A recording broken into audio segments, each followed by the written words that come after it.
Hello? Welcome to Night, where the dark speaks and true stories haunt.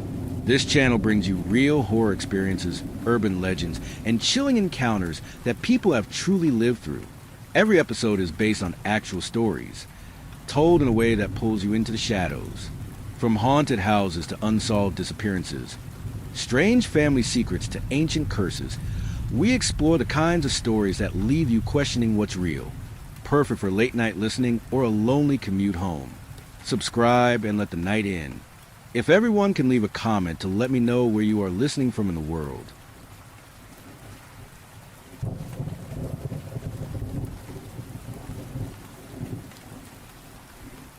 Story 1. Tony spoke very highly of himself. I want to tell you about what happened with my sister and her boyfriend. It was a long time ago now, but I still feel like someone ought to know. My sister's name is Diffie. I mean, her real name is Eugenia, but no one calls her that. You know how it goes. When this all happened, she was working part-time at the food ministry downtown and living upstairs in our parents' big old farmhouse.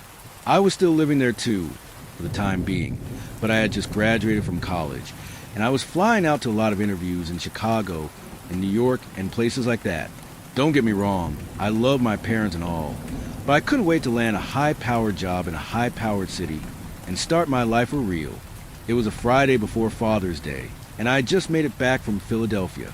The actual interview had gone great, but the return trip was something Dante would have edited out for being too disturbing. When I finally stumbled back into my ancestral home, I was 5 hours late, and it was dinner time. My mom was in the kitchen, sweating over pasta. "I'm so glad you made it home, dear. Your father and I were so worried. We didn't want you to miss. Well, I guess we'll see, won't we?" She twinkled her eyes at me, like she did. I was still full of airport food, and not at my sharpest. See what? Well, Tony, silly. She shot me a glance over the marinara. He's still coming tonight, you know?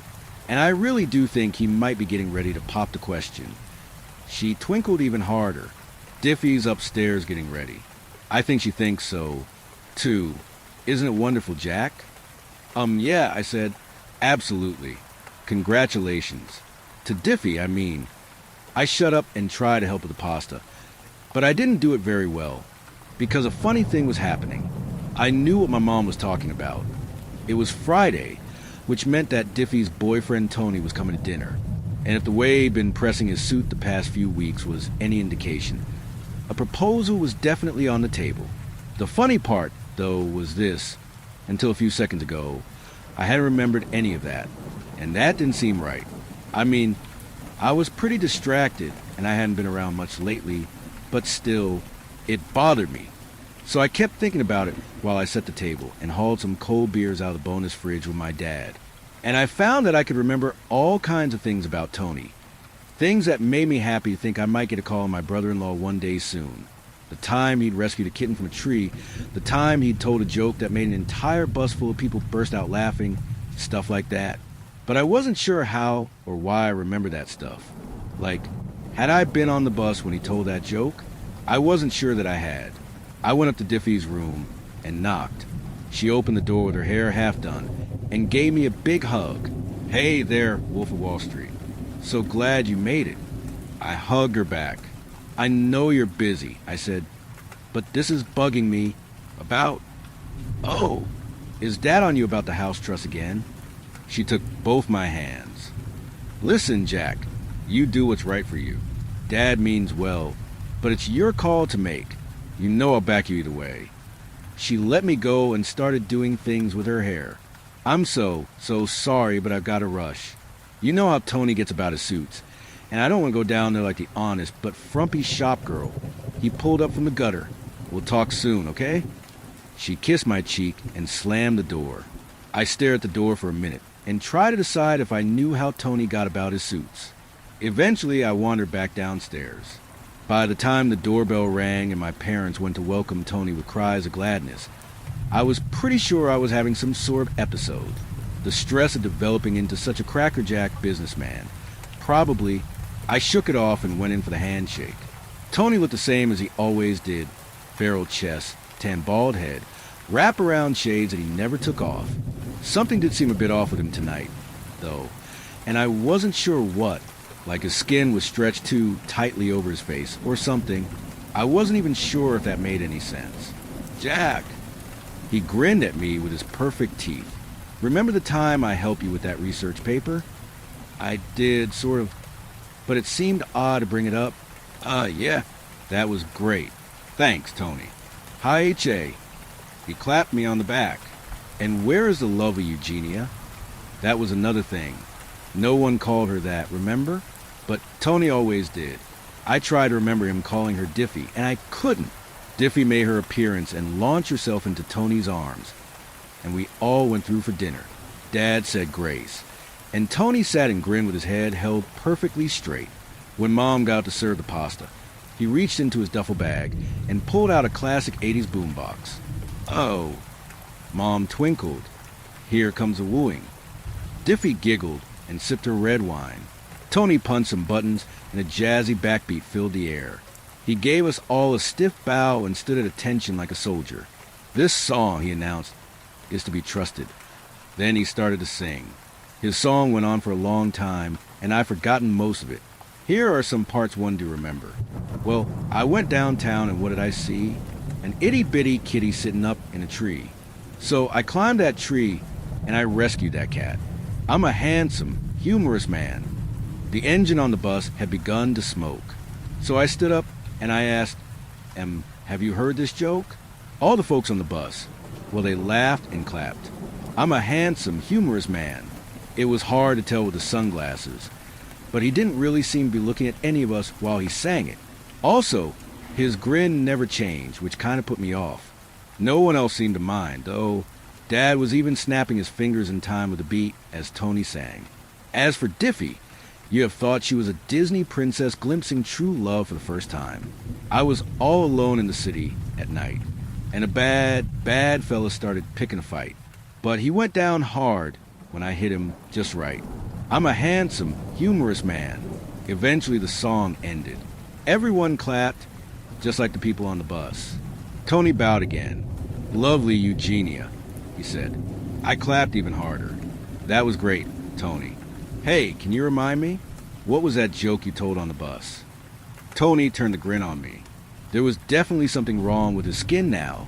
"Jack, remember that time I showed you how to find the very best fishing hole?" I did, sort of. "Nope," I said. "Sorry. What was the joke again, though?" Tony clicked his teeth together twice. My parents were trading uncomfortable glances. Diffie just looked kind of out of it. I drank more beer. It was highly situational. Tony grumbled. "I get it," I said. "Say no more. Do you live in the city? By the way, Tony, I don't think I've been to your place." "You should visit," said Tony. He took a card out of his pocket and handed it to me. "I would welcome you. Show you what I have for your sister. We would drink beer." He grinned wider. "Just like after you graduated. Remember that, Jack?" I did, sort of. "Nope. It was sure great to see you, though, Tony." "Yes." He turned to Diffie. "Lovely Eugenia.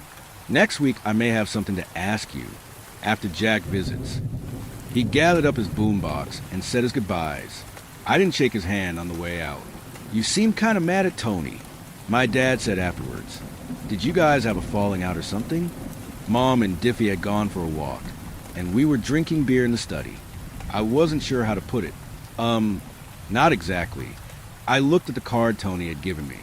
It was an address in the nearest town, in one of the older neighborhoods. It's just, how well do we know him, really? Dad looked surprised. I don't know. How well do we know anyone? He's handsome. He's humorous. Seems like a good match for Diffie. Does he? What's his best joke? Dad blinked. I mean, there was that one on the bus. Everyone clapped for that. He put his beer aside and leaned in. "Listen, never mind that. Just be cool when he comes next week, okay? What I really wanted to ask you about was the house trust." I groaned inside. Dad wanted to put the farmhouse into a trust and make me a trustee, so it could stay in the family, passed to me when he and Mom were gone. The thing was, I loved my dad, but I want to be in New York making top-tier business deals. Living my own life, you know? I couldn't do that from the farmhouse. but I didn't want to hurt Dad's feelings. I forget how I put him off. But soon enough, Mom and Diffie got home, and the talk turned to backgammon and bedtime. It was just after noon the next day when I pulled my Jeep Cherokee to a stop outside an abandoned laundromat and walked 3 blocks to the address on Tony's card. The neighborhood was denser and shabbier than I remembered. A pack of 4 dogs raced down the street and disappeared through a hole in a fence. A guy in a shapeless hat loitered outside a convenience store. I didn't see any kids playing outside, odd for a Saturday. The house was all cracked yellow stucco and wild weeds and bone-dry planters. A faded brown fence hid most of the yard from view. I double-checked the card, but there was no mistake. I walked up and knocked. I waited a long time. After a while, I started to feel like someone was looking at me through the peephole. I raised my hand to knock again, but the door opened first. "Jack," said a girl in red. I mean, she was all in red. Red dress, red shoes, red stockings. She even had red gloves on. "I'm Tippy," she said. "Please do come in." She smiled at me with red lips. "Nice to meet you," I said. A blast of hot air had hit me when she opened the door. It smelled like dust and spiders. "Are you Tony's sister?" She smiled harder. "Tony's told me so much. Please." She turned and walked back into the house. The house was yellow inside, too. The hallway went on, with rooms on both sides. They didn't seem right. There wasn't much furniture, for one thing, and all of it was covered in dust. It was hard to imagine people living in any of them. The hallway ended in a large room with no windows. The top half of the walls were covered in wallpaper that looked like newsprint. The bottom half were the same shocking red as Tippy's clothes. So was the carpet. It was hard to tell where the carpet ended and the walls began. Looking at it kind of gave me a headache. The only furniture was a long table with some origami birds sitting on it. They looked like they were made out of newsprint, too, and they were big, at least a foot across. "Here we are," Tippy said. I looked around. It didn't help. Is Tony here?" Tippy held up one red finger. "Watch this," she said. She went and stood behind the long table. Then she lifted up one of the origami birds and put it over her face, like a mask. It stuck. I said, with the mask on. It was really hard to see Tippy's head against the newsprint walls, and I couldn't see her legs against the red walls or carpet either. She was just a headless red torso, like a shadow puppet. She started to bend at the knees, slowly and gracefully. From my angle, it looked like the torso was melting into the ground. When her neck reached a height where the newsprint met the red on the walls, she stopped. Now I couldn't see her at all. I blinked. "That's, impressive. Did you make all this yourself?" She didn't answer, so I walked around the table to try to see her better. There was no one there. "Hello," I said. "Tippy? Hello." I walked around and waved my arm through the space where she'd been. Nothing happened. I got scared, and that made me mad. I struck out with my arm and knocked some of the origami birds onto the floor. "Hey!" I shouted. "Hey!" No one answered. The birds looked up at me from the floor. I imagined 5 Tippies staring up at me from under the ground. That made me even madder. So I kicked one of the birds. It crumpled and ripped, but didn't move. I backed out of the room and slammed the door shut. The hallway looked even yellower than before. I tried some of the other rooms. The first one had nothing in it but a huge leather barber's chair. The carpet was covered with blonde hair clippings. They were covered in dust. 2. The next room was empty. The 4-foot section of the far wall was ajar, like a door. I went in and pulled it open. Behind it was a cramped storage space paneled in mustard-colored shag carpet. A small photo of Tony hung on the back wall. He was grinning like always, but his skin looked red and painful. His cheeks stretched agonizingly around his smile. I backed out and closed the panel. The room was bathed in the red-gold light of sunset. That didn't seem right. I couldn't possibly have been in the house for more than 15 minutes. I ran for the door and out into the driveway. Sure enough, the sun was going down. I checked my watch. It was past 8 o'clock. I shoved my hands in my pockets and walked fast toward the Cherokee. For some reason, I didn't want anyone to see me running. Halfway there, an old lady with a walker reached out and grabbed my arm. "You've got to be careful with that house," she said. I glanced over my shoulder. I could still see the house. I didn't want to stop here. "Why is that, ma'am?" I asked. "Well, it's yellow," she said, "but it's also green." It looked yellow to me. "Thank you, ma'am," I said. I was just going home. "Oh, thank goodness," she said. "I was afraid you were going to go in the shed." She gripped my arm tighter. "Please don't ever go in the shed." She let me go and continued on down the sidewalk. "Why is that, ma'am?" I asked again, but she didn't answer, and I didn't ask a third time. I broke several speed laws driving home that night. My dad was still up when I arrived, looking at tractors on the internet. I sat down with him and insisted on signing the house trust papers then and there. The following week, I had a Thursday interview scheduled in Boston. I canceled it. At dinner time on Friday, I was sitting on the front porch in my favorite rocking chair when Tony marched up the steps. "Jack," he said. His duffel bag swung lightly from one arm. "Remember when—" "Nope," I said. "I've got some bad news, Tony." He furrowed his brows at me. The grin didn't change. "The lovely Eugenia?" I shrugged. "In a way, it's like this." I stood up and clapped him on the shoulder. "I'm the trustee of this property now, and you're no longer welcome." Tony stood and grinned for a while. Then he turned on his heel and left without a word. I went inside and locked the door behind me. In the dining room, Diffie and Mom were laying out foreplay settings. Dad was carefully spreading barbecue sauce over ribs. I grinned at everyone, not like Tony, but I did my best. "Just us tonight?" I asked. Diffie looked at me weird. "Were you expecting the president?" "Pretty sure he's busy." She went to help Dad plate the ribs. "You're a funny guy sometimes, Jack, but I love you anyway." I nodded. "I'm kinda handsome, too." Everyone snorted. I went to the bonus fridge for the beers. The next night, I was up late and the house phone rang. "Hello," I said. "I lied before," said the voice of the old lady. "I think you should go in the shed." "Don't call here again. I told it." "I can bring it to you," said the voice, "if that's more convenient." I hung up. It didn't call back. That was a long time ago. Today, Diffie's married to a man she met at the food ministry. His name's Mark, and he's a computer engineer. His jokes aren't very good, but I like the guy anyway.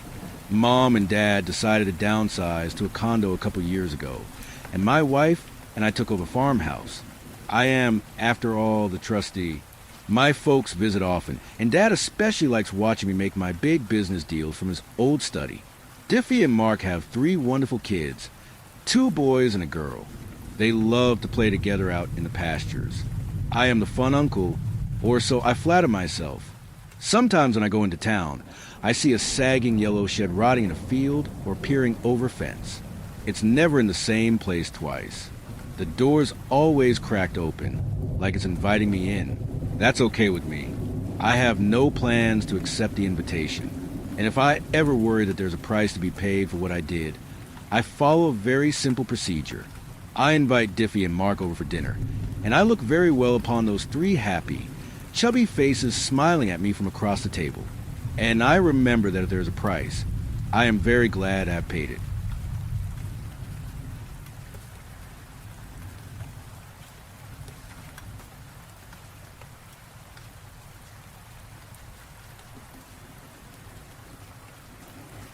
Story 2.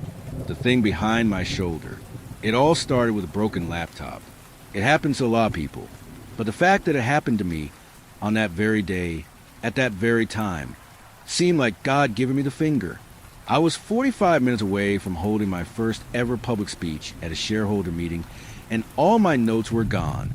The slideshow was uploaded and ready, but my speaking points had gone the way of Jimmy Hoffa. The IT guy, Armand, was frantically trying to work his magic, but it was going to be down to the wire. He had to stop to wipe his hands with wet wipes every few minutes or so, costing me precious seconds. I had cold sweats seeping to my corporate pantsuit. I reminded myself to keep my arms down, so they couldn't see my sweat marks. My hair was already a mess. with long brown strands sticking to my cheek no matter how straight I held my neck. "I'm sorry," said Armand. "The problem is the hard drive. Everything else works fine. I can put in a new one and get it to boot, but your files are gone." He threw his hands up in surrender, and I almost cried. I didn't want to do this damn presentation to begin with. "Good luck," he sighed. "I'll keep my eye out for a better one." I stepped out on stage with little to no prep to a crowd of 460 of our most influential and prosperous investors. Everyone in that crowd could hire or fire 10 of me without batting an eye, but I was greeted with courteous applause and tired smiles, all veiled behind a blinding spotlight. The headset chafed against my ears. Finally, the slides came on and I just winged it.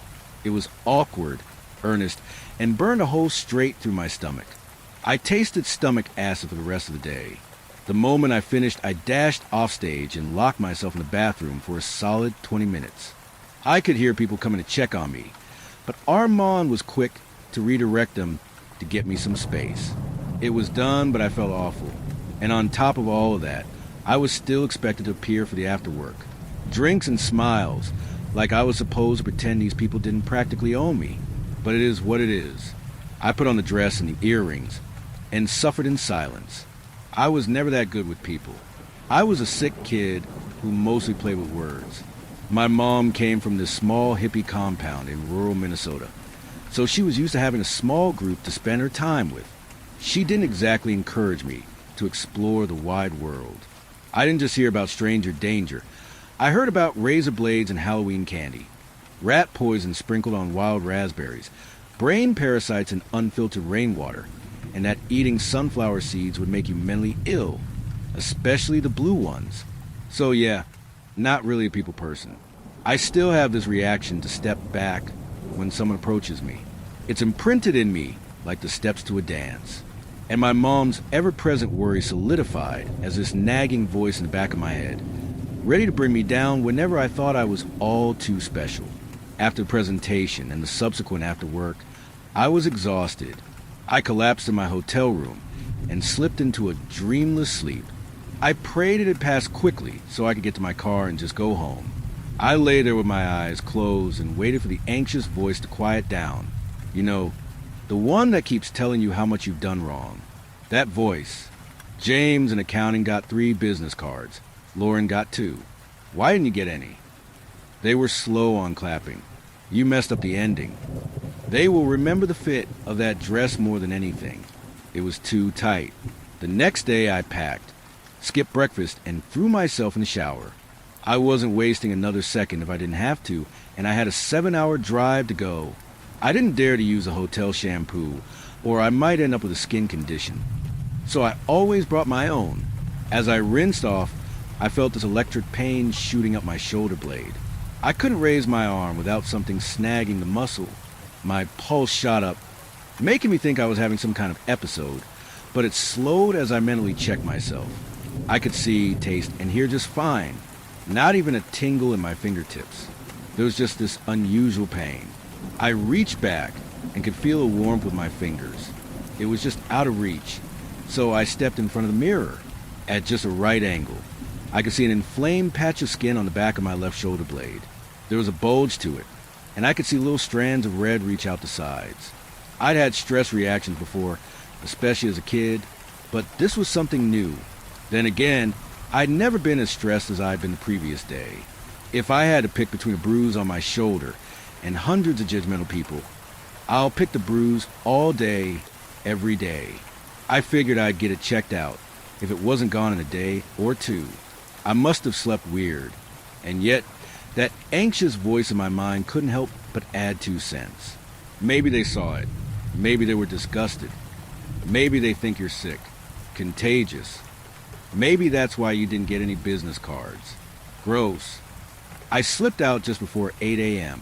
My phone kept beeping with corporate updates. Someone thanking us for attending. HR reminding us to send in travel and gas receipts. Reminders to check the weekly newsletter. Armand telling me he'd have a better laptop ready for me Monday morning. I turned it all off. It wasn't until I was back on the road that I could finally relax. I could listen to what I wanted at whatever volume I wanted. I could control my space. I was okay. I'd finish this, despite dreading it for months. There'd be no mandatory corporate outings for months. And next time, someone else would have to hold the presentation. But over the next couple of hours, that spot on my shoulder blade would make itself known. Whenever I took an awkward left turn or stretched a little too long, that ache would shoot through my arm like I'd touched a candle. And with it, my worries would flare up. It wasn't good enough. They're going to get rid of you. You should have stayed for breakfast. Now they know there's something wrong with you. But I made it home. I settled into my space, made some time for friends and family, and healed. Monday was just around the corner. The following work week wasn't that unusual. 2 meetings, lunchroom talk, customer satisfaction surveys, and being told to smile despite nothing ever being good enough. Thinly veiled beneath corpo speak of room for improvement, striving for perfection, and being oriented for change. It's like being home for Christmas. All through the week, that spot on my shoulder blade got worse. It had started with a mild swelling, like a bug bite, a warm little spot no bigger than a fingernail. Now it had grown to the size of a thumb, and I could feel it throbbing. I started sleeping on my other side. I'd made an appointment with a company doctor, but as it wasn't an emergency, it had been scheduled a week from now. By the time I finally got to see a physician, the growth was the size of half a golf ball. It was protruding from the skin like a hard mass. I was brought in for some tests. Blood work, mostly. A couple of questionnaires about recent events. They checked my throat, did some mobility testing, and poked a couple of nerves. As we wrapped up, I was brought into a small office with an older woman in a white coat. I'd never seen her before, but I figured she was a company affiliate. This was all paid for by our insurance premium. It says in your chart you have family history in St. Gall, she said. Can you fill me in on that? Is that relevant? I asked. It could be, she continued. There are a couple of environmental factors that we need to exclude, mostly allergens. My mom's from St. Gall. I said, I only lived there for a couple of years before we moved to Minneapolis. I see, she said. Then I think we have our answer.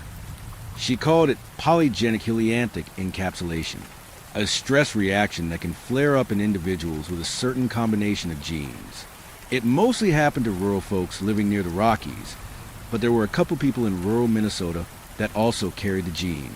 It was unusual, and even more unusual for it to flare up like mine had. The reaction was carried by a stress trigger. It's going to come down on its own, she said. We'll get you cortisol cream, and you promise not to poke and prod it. The ache will come and go, but the swelling should subside within a couple of weeks. And if it doesn't, I asked, well, then we have to take another look.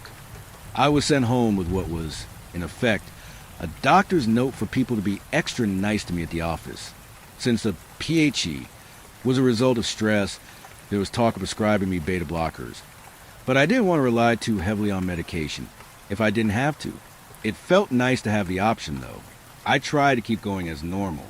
I could feel a little chafing here and there when I leaned back too far in my seat or when absent-mindedly reaching for a cup of coffee. It was always at the most inopportune times. And whenever I felt a sting of pain, I'd look up to see worried faces turning my way. Armand had set me up with a new laptop, got most of the company's software on it, so I could work from home for a couple days if necessary. I could have kissed him. It was exactly what I needed. After a nerve-wracking discussion with my superior, I was given a green light to take some time away from the office. Of course, he wasn't happy with it. He's already looking for a replacement, whispered the voice in the back of my head. You're being a nuisance. That laptop is full of spyware. It was nonsense, but it was nonsense that wouldn't go away. So I began working from home. I carved out a home office space in my bedroom and made a color chart to help me organize myself hour by hour. Simple, but essential stuff. I could almost stomach the constant meetings and endless torrent of emails now, knowing I was safe in a space of my own. But even so, at the end of the day, that growth kept getting worse. It ached a bit more, and I could feel it all the way into my biceps. There was even a shadow of an ache when I turned my wrist a bit too fast. But as the doctor had said, It would get a little worse before it got better. I just had to be patient. I decided to take a sick day. I took care of my plants, watched some episodes of the show I'd been putting off, and took a long walk, ending the day with a chicken wrap from a place down on the street corner. Not a care in the world for a little while, and yet the growth got bigger. I tried booking a new appointment, but the doctor said we had to wait for the encapsulation to reach the peak. There was little they could do without intervening surgery, and that would most likely cost me some mobility in my arm. It was an option, but we weren't there yet. We booked another checkup a week down the line, hoping things had leveled out a bit by then. I noticed how the growth seemed to increase at random. Some days I'd feel like crap, and it wouldn't move an inch. Other days I could be doing perfectly fine, and it grew by a full inch. I started to use a marker to track the growth, but it was difficult to see in the bathroom mirror. But there had to be some kind of trigger. It wasn't just stress, that much was clear. There was something else causing it to grow. I began doing regular checks during the day. Turns out, it didn't grow steadily all the time. It happened in bursts. And it didn't just happen when I was stressed either. I could be perfectly fine and still have it grow. At first, I thought it had something to do with my eating habits or dehydration. But that wasn't it either. It didn't correlate to lunch hours or whenever I had a cup of coffee. It didn't correlate with stress either. The only common denominator was our meetings. It always grew whenever I was in a video call. But that wasn't the only time it grew. It almost always grew whenever I went outside, and sometimes when I just went into the kitchen for a refill. I made a long list of actions and possible exposure I could have experienced in those times of the day, turning a fresh page on my colored hour chart. It wasn't sunshine, humidity, bad or good weather. It wasn't being inside or outside. The only thing it seemed to react to was other people. I experimented with this a little more. It wasn't entirely consistent. I could chat with people just fine or answer emails. I could also take phone calls. But as soon as I got onto a video call or talked to a real person, it grew. So it wasn't just being near other people. It was about being seen. I've heard about things reacting to being observed, how it changes things. But this was on a completely different level. I figured the growth had been some kind of buildup because of my disastrous presentation, and that it siphoned off a kind of hormone. Maybe something in my system got clogged from a massive stress. I figured I'd present my theory to the doctor at our next meeting. The second time I got to talk to that elderly woman in the white coat, I told her all about my theory. I showed her my schedule, my measurements, and explained why I thought this was the answer. She humored me, but didn't seem all that engaged. After all, there were a few points of data I'd excluded. It's interesting, she said, but then why does it still grow during these periods? She pointed to one of my charts. The growth still increased in size when I slept, and sometimes when I was just watching TV before going to bed. It would also increase at seemingly random times throughout the day. You need to account for that too, she continued. And I think there's a variable we're not seeing. But can't we test this? I asked, isn't there something we can do? We can, but it'll be gone long before we get a conclusive answer. The growth was the size of half a cantaloupe by then. It would radiate this intense heat through my entire back. I could feel my pulse through my skin. I had to compensate the weight by leaning to the right, giving me a lopsided walk, which just made things worse. I could swear I felt it growing when people looked at me, and the more it grew, the stranger I looked. It was this weird, never-ending cycle. The doctor had it x-rayed. I managed to sneak a peek of her discussing the growth with a colleague. I saw the image briefly before they took it off the wall. But from what I could see, it wasn't just empty. It looked like a sprawling web of nerves. It wasn't just a ball of pus. You couldn't poke a hole in it. It was a collection of little things, all combined into one. They didn't discuss their findings with me, and I wasn't allowed to see the results of the scan. But they still insisted that things were going to work out just fine. I just needed to be calm, confident, and patient. But they ended the meeting by giving me an emergency number. If the growth would burst, or I suddenly felt very ill, I was to call that number. Not the emergency services. The elderly doctor clarified, "You call this number." Leaving the hospital with that number in hand. The voice in the back of my head was clearer than ever. They're not telling you everything. They want something for themselves. You can't trust them. I was told to take some time off work. Not just a day, but substantial time. It was even recommended by the company doctor. So my boss had no choice but to comply. We started with 2 weeks, then we would reevaluate. It didn't matter what the doctor said about triggers, though, or about potential exposure. The growth kept growing no matter what I did. Some of it must have correlated with being seen. It had to. I decided to put it to a practical test. I watched the growth in the bathroom mirror and drew the edges of it with a marker. That way I could see how much it had grown after what I was about to do. I went down to the chicken wrap place on the corner during lunch hour. There was a line reaching all the way out the door. I'd cover up my growth with a hoodie, but it was getting harder to hide it. At the very least, you could see something was off just with the way I leaned.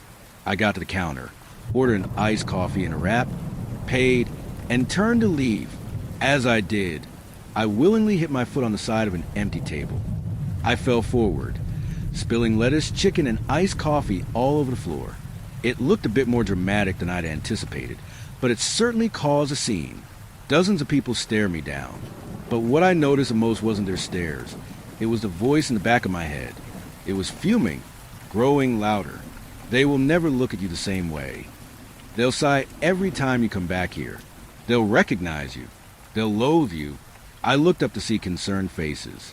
One of the baristas rounded the counter to help me up. "You're pathetic," the voice continued, "bothering others just to sate your curiosity." Despite the harsh thoughts, a hand reached out to me, and I got up. They got me a new wrap, and I was on my way back home, away from prying eyes. "I wouldn't eat that," said the voice. "You have no idea what they've done to it." And with that, it went in the trash. The growth was bigger, that much was for certain. But it didn't grow as fast as it did at seemingly random times of the day. About 1/4 of an inch in total. It was something, but it wasn't as explosive as I'd suspected. "You made a fool of yourself for nothing," the voice reminded me. But I didn't know what to do. I wanted to make sense of things, and I wanted to be okay. There had to be some reason why I was feeling the way I did. There had to be a reason why I was weighed down by this thing, growing by the day. What was the end point? The only thing my stunt accomplished was making my doubts louder. I've always been careful about making assumptions, and this was feeding into that uncertainty. I remember sitting on the edge of my bed, getting ready for sleep. It was getting to me. It's still growing. The voice in my head reminded me. "I know," I said out loud. It was the first time I spoke to out loud, but it was the most natural thing in the world. I didn't even question it. "Are you ready to listen?" it continued. I always listen. I mumbled, whether I like it or not. "Dangling your feet, talking to yourself. What would they think?" "I don't care." "Yes, you do." And it was right. I cared. I just wanted to blend in. I didn't want any more stares. I kept having this dream of being put in a cage, naked, far up in the air. I couldn't cover myself, no matter how I twisted and turned. Someone could find an angle. In that dream, there were growths all over me, some big, some small, all painful. The people down below would point as my cage dangled in the wind. They'd laugh at how I jiggled and squirmed. I had that dream every night for a full week. I'd wake up feeling exposed to the point where I didn't dare to shower, in case I catch a glimpse of myself in the bathroom mirror. I couldn't bring myself to do it. I told the doctor I didn't care if my nerves got damaged. I had to get the growth out. But even so, they had to schedule me for a final consultation, and the only available time was 2 weeks later. I pulled down all the curtains. I ordered home food. I ate microwave food in the dark, afraid that the light of my computer screen might cast a reflection I couldn't stomach. I tried reminding myself it would be okay, eventually, but it was getting harder and harder to convince myself. Until one night, I sat on the edge of my bed, dangling my legs. The growth was the size of a head. I had to start sleeping on my stomach. It was big enough that it took some time for my heartbeat to reach all the way through it, making this double pulse through my body. Once when it reached the growth, another when it left. Despite all my efforts, it kept growing. "I can make sense of it," the voice suggested, "but you will never listen." "I'm tired." I wheezed. I can help you. Whatever. I fell face first into my favorite pillow, letting it drink my sweat. I had to pull my covers up a little extra to account for the growth, making a tent-like shape on my back. I closed my eyes. You should move your computer out of your bedroom, it whispered. What? I told you it was full of spyware. The voice said. You didn't listen.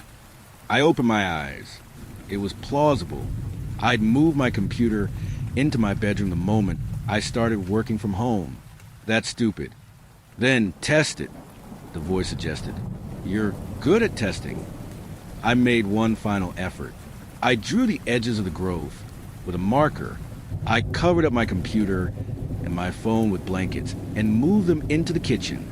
Then I went to sleep. The next day, the growth was the same size. For the first time, it hadn't expanded overnight. You're right. I mumbled in the bathroom mirror. This is it. I told you. The voice said, you never listened to me. Let's try that then. I muttered, let's try to listen. I could feel my anxiety easing, my feet growing lighter, a soft breeze cooling the sweat on my back. We were in agreement. I was going to listen. I turned off all electronics. I kept the curtains down. I measured, and the growth didn't expand in the slightest. I could confirm that it did, seemingly, grow whenever I was seen. It fed on being seen, but it also exposed that I was being seen even when I didn't know it.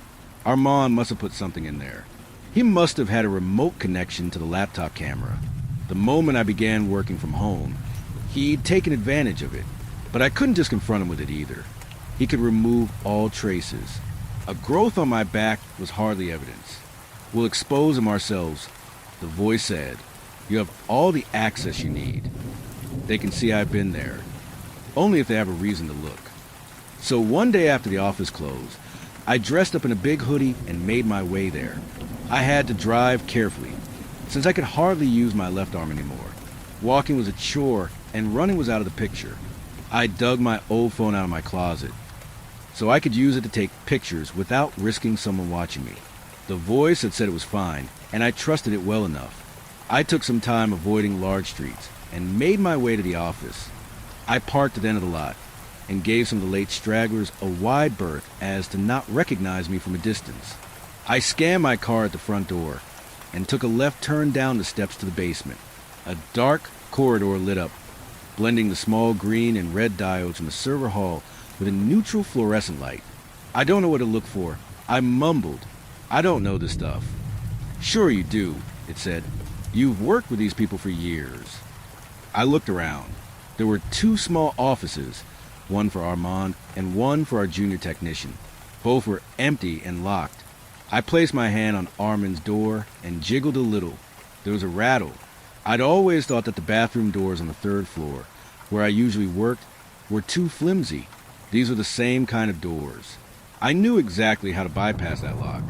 It was just a matter of lifting the door a little and tapping the handle to the left.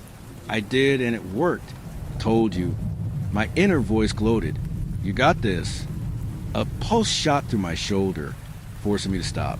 I had to take a deep breath. The sudden ache caught me breathless, like a punch to the gut. I wasn't okay. Maybe I was delusional. The growth was pulsating, moving, but I had to push through. I couldn't quit now. Armand had his work computer set up and ready. He usually left it on, so he didn't have to start up in the morning. Besides, there were probably diagnostic tools and backups running. But the screen was locked, and I wasn't getting through any time soon. The trail ended there. I need a password, I mumbled. It's not going to be written down. They don't do that. Maybe it's your name? The voice suggested. I tried and failed. That wasn't it. It couldn't be. There was no way he was that obsessed.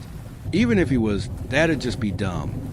Maybe it's your last name, it kept suggesting, but with zeros instead of O's. But of course, that wasn't either. I checked the room. There were cables running in the corners, all labeled and secured. But a couple of labels were a bit strange. For example, one named Off-Site Stream Buffer. It was an audio/video feed, but unrelated to the surveillance footage from the building. I went back out into the hall outside of Armand's office and felt that ache again, It got worse. My vision blurred, and I could feel a veil clouding my mind. I tried to shake it off, but it was getting to me. Push a little further. The voice said, "You're on the right track." This was a stupid idea. I muttered, "You're throwing me to the goddamn wolves." "I'm helping you. You just don't want to be helped." I opened the door to the server room with the same lift and jiggle as before. The lights were off. Powerful fans kept the room cool, leaving the dazzling red and green from the various machines to twinkle like distant stars. My head felt heavy. The growth was swelling. I reached for my old phone and tried to think of the emergency number the doctor had given me, just in case. But with my old phone in hand, I tripped. I fell flat on my stomach, smacking my head into the cold ceramic tiles. The growth was large enough that I could see it lying down. I couldn't get up, and that double pulse I'd been feeling was clearer. It wasn't just a delay, it was a completely different beat. It had a heartbeat, and it was different from mine. I mumbled to myself, feeling my body grow warm and dull. I wasn't tired, but I couldn't stay awake. Consciousness was slipping. "Not now," I mumbled. "Not now." I blinked, trying to keep my focus. Then the growth moved. I held my breath, listening to the word machines. Then it happened, all without a sound. Black spikes pierced my hoodie, bursting through my skin. Not an explosion, but a hatching. There was no blood. Something sticky running down the sleeve of my arm. Something moving, getting tangled in the fabric. And the moment my nerves realized what was happening, my mind escaped to that space beyond sleep. Lights out. When I woke up, I was propped up against one of the server cabins. Armand was there, looking down at me. He'd been running. Maybe he spotted me on the surveillance cameras. Maybe he had an extra in his office. "What the fuck happened to you?" he asked. There was no voice in my head to tell me what to say anymore. No guidance, no counsel. Not even a scolding. It was quiet. I could feel my exposed shoulder. The fluids on my back had cooled, giving me a feverish shiver. "I figured you out." I smiled. "I know what you're doing." "You're insane," he said, shaking his head. "I'll call someone." He picked up his phone and started to dial a number. There was a glimpse of doubt in me. Maybe this had all just been lie after lie after lie, a way for whatever had been clinging to me to justify its existence. Or maybe it wasn't. I looked up at Armand and cleared my throat. "Off-site stream buffer." He paused. He turned to me and shook his head, fumbling for the right words. When he couldn't find them, he shrugged. I should have picked someone less fucking paranoid. I tried to get up, but my muscles backfired. My nerves were trying to make sense of what had happened, and I had lost most, if not all, sensation in my left arm and legs. Even my neck kept swiveling like I'd been on a bender. "I suppose you have to go away," Armand said. "Sorry about that." He fetched a couple of cables from one of the supply closets and bent down. He tied up my legs. I could see it, but I couldn't feel a thing. I tried to move. All I did was topple over. "You're not very good at this," he continued. "Not much of a fighter. You don't know shit about me." "Oh, I know more than you think," he smiled. "And so does about 5,000 anonymous donors. You're kind of fun, you know?" The words echoed in my mind, reverbing into a cold sweat. 5,000? Was that a real number? All these people watching me. What had they seen? They probably had my name and address. I couldn't think straight, and for once, there was no voice in the back of my mind to make things worse. I didn't spiral. Not this time. But it was too late. It made sense. This was what made it grow at random times. Someone tuning in to watch. Armand tied up my legs and wrists. He tried to move me, but when he put his hand on my shoulder, he had to step back. Something stuck to the palm of his hand. "What the fuck are you?" Half snail. He fumbled through his pocket, looking for a wet wipe and some hand sanitizer. He had some trouble using it single-handedly, and made this awkward little dance try to figure out how to hold it all with his elbow, but it was finally sinking in. This goofy, harmless-looking nobody was going to make me disappear. He'd probably strangle me to death with a Cat 4 cable and drop me off the side of the highway, or bury me in a shallow grave. The fighting was over before it begun. I'd lost the moment I walked down those stairs. I'd always figured death would come from somewhere stupid, somewhere I could have avoided. I'd been afraid of everything from wasps to almost expired cheese, and what would get me killed turned out to be the one time I acted with confidence. That's all it took, one step in the wrong direction. I couldn't accept this. My heart raced, but no matter how I twisted and turned, all the strength in me had died. I was exposed and vulnerable. At any other time and day I would have stood a chance, but now I was a sitting duck. Armand wiped his hands and threw away the wet wipe. I thought his face would look different the moment he decided he was going to murder me, but it looked the same as always when he turned to me. Maybe he always knew he wanted to do this. Something plopped down on the floor. Something dark, not much larger than a finger. Armand stepped on it and almost slipped. "Disgusting," he said. "What did you dash?"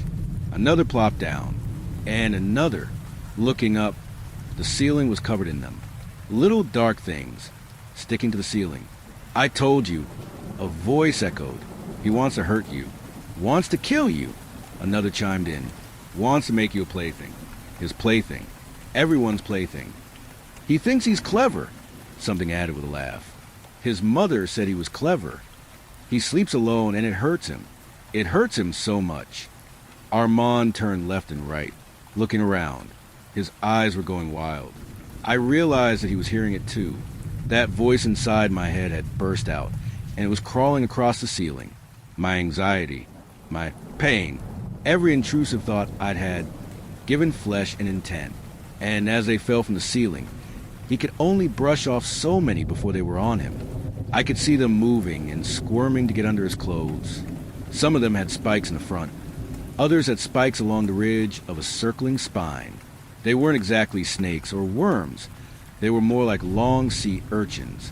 They had this musculature where they could move their skin one way, and their bones another. There must have been 100 of them, crawling all over, piercing his skin and pinching his nerves. He made it all the way out the door, then collapsed in the hallway outside. Armand didn't scream.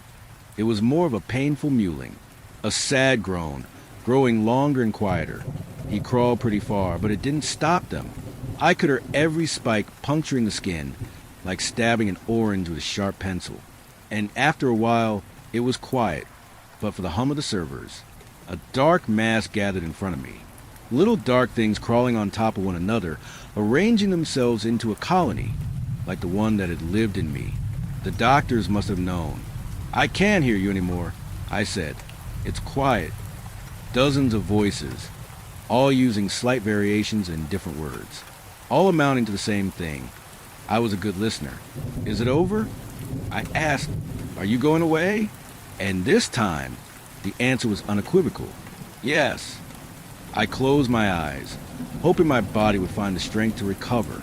I could feel the careful wriggle of 100 little things, curling up against the edge of me, like a cat settling into its owner's lap. A part of me knew they'd be gone by morning, and they were. It was a junior technician that found us. I have no idea what he must have thought, but he called security. From there, it escalated. The authorities deemed it self-defense. A puncture wound from a pen straight to Armand's neck. Of course, they knew it was hundreds, if not thousands of wounds. But somehow, the report looked different from reality. It didn't even mention how I couldn't have done it, as I was tied up the moment he died. There were also cameras, who had conveniently stopped working. I was asked surprisingly few questions, and most of them were leading. The officer in charge more or less spelled it out for me. And that's when he attacked you, right? And then you picked up this pen, right? And you had no choice but to fight back, right? They made the story for me. I didn't have to say much, just nod and sign the paper. The final checkup with the doctor was quick. The skin on my back was intact. There was only the outline of a sac from where the growth had been. They cut the excess skin off, and I didn't feel a thing. I was perfectly normal from that point on, at least physically. I wanted to tell them about the mass and the many dark things, but it was implied that they already knew. Perhaps it would have been worse to stop it. Maybe our medical professionals know something we don't. Before we went our separate ways, I decided to ask, "What did you do with them?" And the old doctor looked at me. We put them back in the ocean, she said. That's where they come from. I suppose bad things happen to people all the time, but we all react differently. I think I will always be the kind of person to assume the worst and take measures to avoid it, no matter if a voice tells me to or not. It's just the way I was built. But as I once heard, just because you're paranoid doesn't mean they're not watching.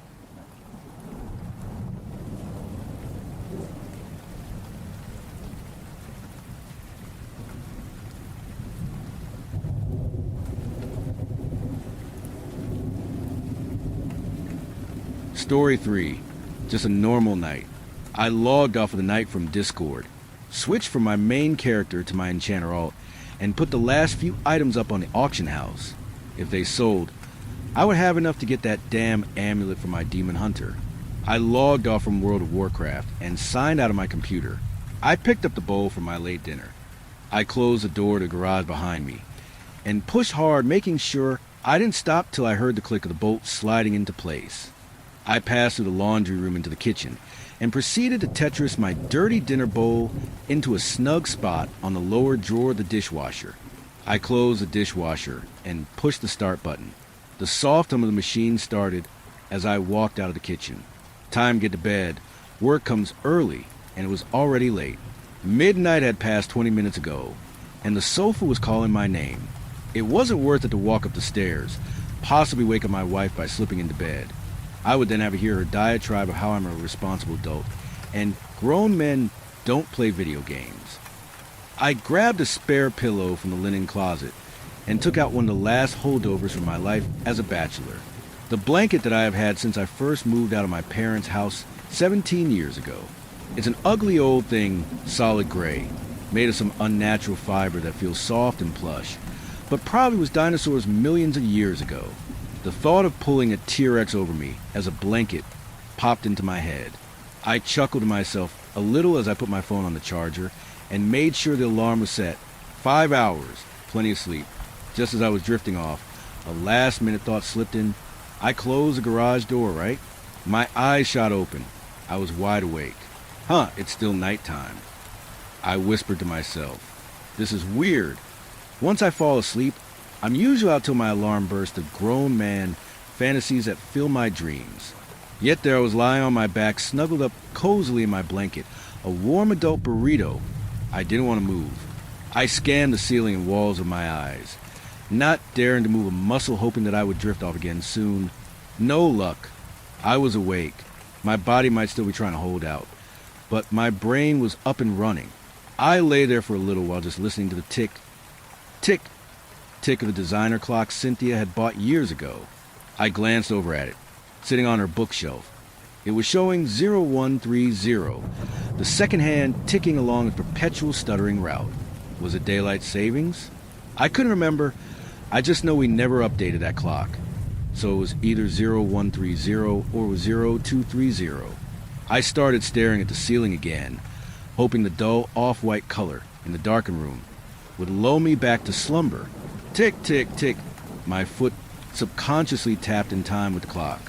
With a sigh, I sat up, frustrated by my wakefulness. I unwound myself from my comforting human burrito and shuffled to the kitchen to get a drink of water. I closed the garage door, right? The thought slipped into my head as I took a long gulp from a glass I had just filled up at the sink. Yeah, I definitely did. I remember the click. I put the glass down on the counter. I'll put that away in the morning. I shuffled back to the sofa and curled up in my comfy, reliable blanket. I laid down and resumed my silent vigil, eyes unfocused, trolling the depths of the dull off-white ceiling. Tick, tick, tick. I came to with shudder. I must have drifted off. Why the fuck did I have to wake up again? I moaned to myself, trying to release the frustration. It helped a little. My gaze drifted over the clock on the shelf. The short hand was almost touching the 2, and the big hand was square on the 10. Damn, it's only been 20 freaking minutes. Tick, tick, tick. I ran my hand through my hair, my frustration coming back. 3.5 hours. I have 3.5 hours till I have to wake up. That one thought running circles in my head. I uncoiled myself from my blanket and stomped into the bathroom next to the laundry room. I didn't turn on the light. Didn't even close the door. Just lifted the seat and shot a jet stream straight into the toilet bowl. The satisfying burble was the only sound I could hear. Some tension I hadn't realized I had been holding in my neck relaxed by the time I was finished. I flushed, put the seat down, and washed my hands. I glanced in the mirror. The face looking back was tired, with hair matted to one side, and what looked like a corn stalk growing straight up in the back. I shook my head, dried off my hand with a hand towel, and walked back to the sofa. Did I close the garage door? Damn it, I could have checked that when I went to the bathroom. Whatever, I probably did. I don't even care at this point. I need to get some sleep. I laid down and stared at my faithful off-white ceiling. Tick, tick, tick. I mean, what's gonna come through the garage door? Mouse. Freaking mice. We haven't had those since the first year we moved here. I'm pretty sure I closed the door. I always wait for the click. Tick, tick, tick. I'm just gonna go check the door. This is stupid. I got up, walked through the kitchen, past the laundry room, to the door to the garage. I push against it. A little harder. No click. See, dummy, it already clicked. It was closed the whole time. I returned to my sofa and laid down. Tick, tick, tick. My eyes shot open. WTF was that? I had heard something. I just couldn't think what it was. I could feel goosebumps on my arms and the hair on the back of my neck standing. I strained my ears, trying to hear something, anything. Tick, tick, tick. Nothing but the clock. Just the house settling in its foundation. Tick, tick, click. Nope, nope, nope. It's just this old house, that's it. Stupid mind, coming up with shit. I need to sleep. I'm a grown-ass man. I rubbed my eyes, shook my head, and forcefully pushed my head back down onto my pillow. Stupid fucking house. Stupid fucking door. I mumbled to myself. I was angry, frustrated, and tired. I could feel the tension that was building in my chest, the anxiety sending my mind down corridors of fear that made no sense. Houses make noise, I tell myself. Just focus on your breathing and the sound of the clock. I took a deep breath, and another. I needed to calm down. I counted to 10, then 50, then 100. Slow, deliberate breaths. That's what my therapist said. Slow, deliberate breaths. Tick, tick, tick. My heart slowed down, the tension in my chest slowly releasing. I faded off to sleep. Tick, tick, creak. My eyes have been open for the last I don't know how long. I stopped counting after 300. My breaths are short, my heart racing. I don't want to move. I don't know what to do. Tick, tick, creak, tick, tick, creak. Every time I hear my heart beats faster. I know it's that damn door. I know I fucking closed it. But I know it's open. I know it. I can see it in mine. I remember the click of it opening. I can hear each creak as it slowly opens wider and wider. My arms won't move. I don't want them to move. All I have to do is go check. It can't be open. I closed it. My breathing is chaotic and uncontrolled. I'm panicking, I know. I'm panicking. My hands grip my blanket. So tightly I can feel the individual fibers stretching against my skin. My eyes are wild. Something is there. Something opened that door. A shiver crawls up my spine. No, it's not open. It's not open. It's not open. 1 deep breath, 2 deep breaths, 3 deep breaths. I'm going to check. I sit up, my feet gripping the carpet as if to find something solid, something real to hold. My blanket is still in my hands. As I stand, I can feel tears sliding from my eyelids to my cheeks. My body is shivering with each step. Each shuddering breath brings no comfort, no solace. It's not open, it's not open, it's not open. I can feel the blanket starting to tear between my fingers. Another step. My gaze is locked. I don't want to see. I turn my head. It's not OP.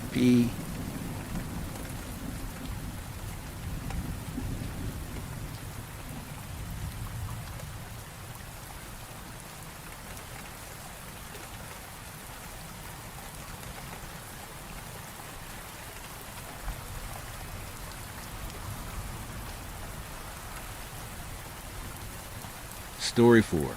My parents sold me for spare parts.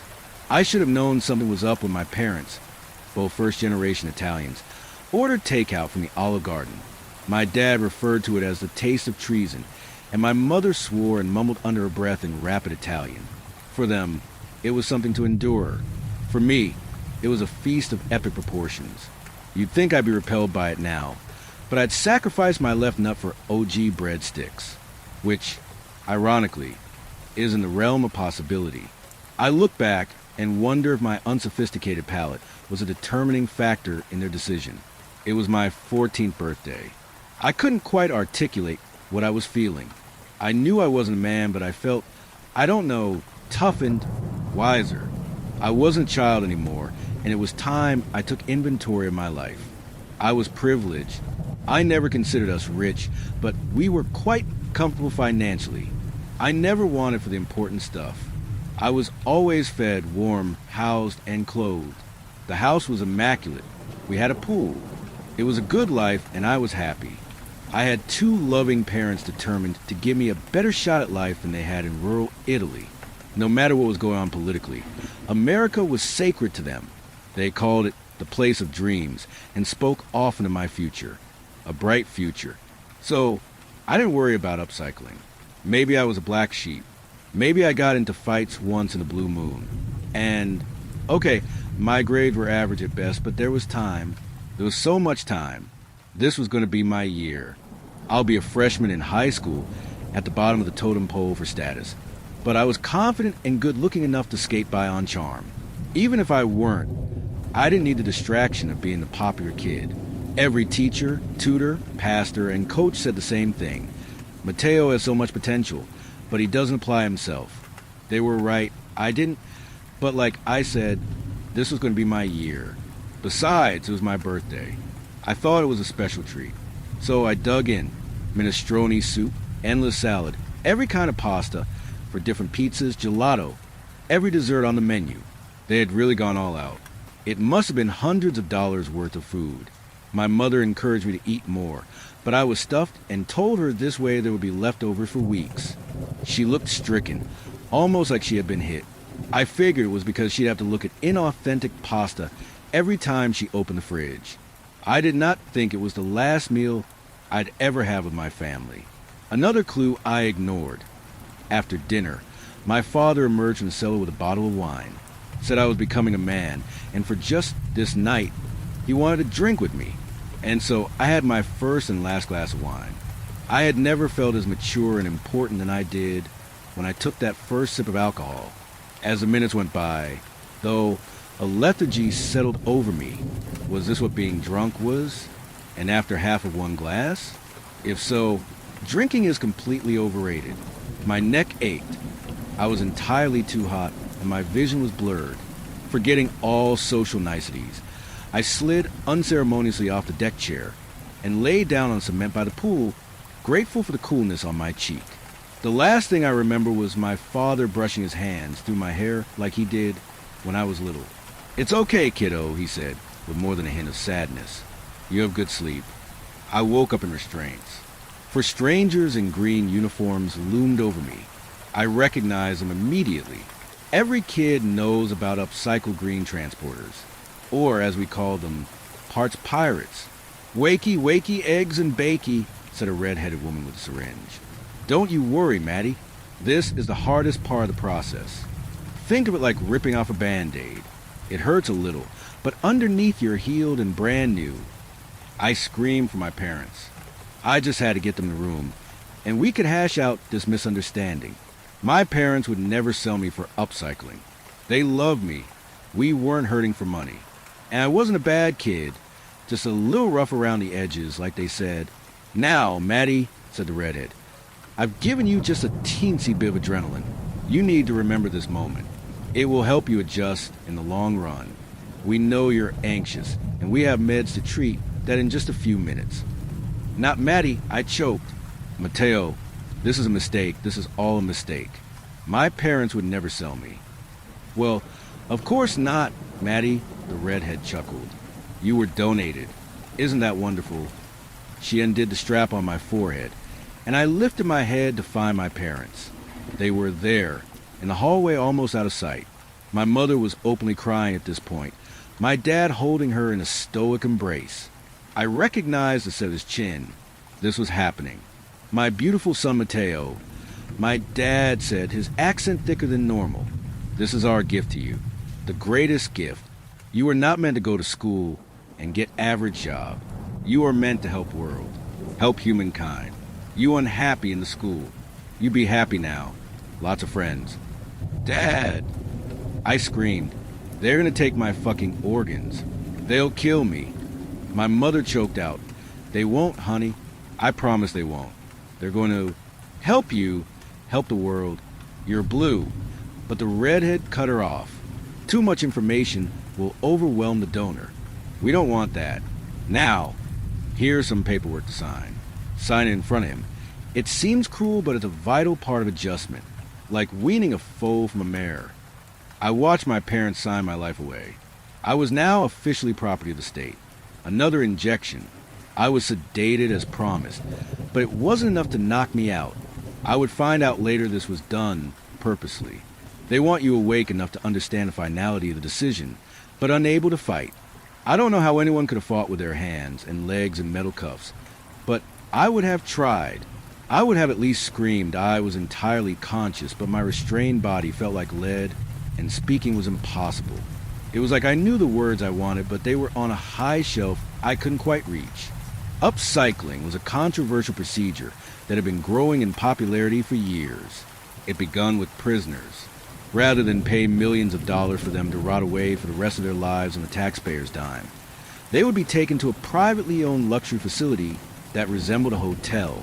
5-star meals, an Olympic-sized pool, a golf course, basketball court, a gym with every piece of equipment under the sun. It was a good life, more than a killer or rapist deserves. The only problem was their good life was forfeit the moment someone needed a new heart. As time went on, people, mainly the rich, complained about the quality of parts. They didn't want limbs covered in prison tattoos. They didn't want a killer's liver, an addict's skin, or a lifer's age corneas. To compensate, upcycling began to market to the parents of ne'er-do-wells between the ages of 12 to 17. If your kid was on the wrong path, they argued, what was the point of watching their inevitable decline? Statistics don't lie.